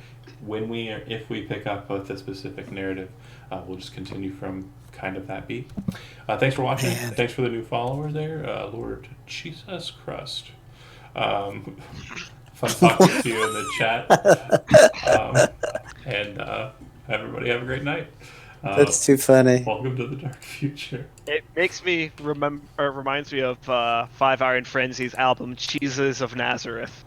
That's awesome.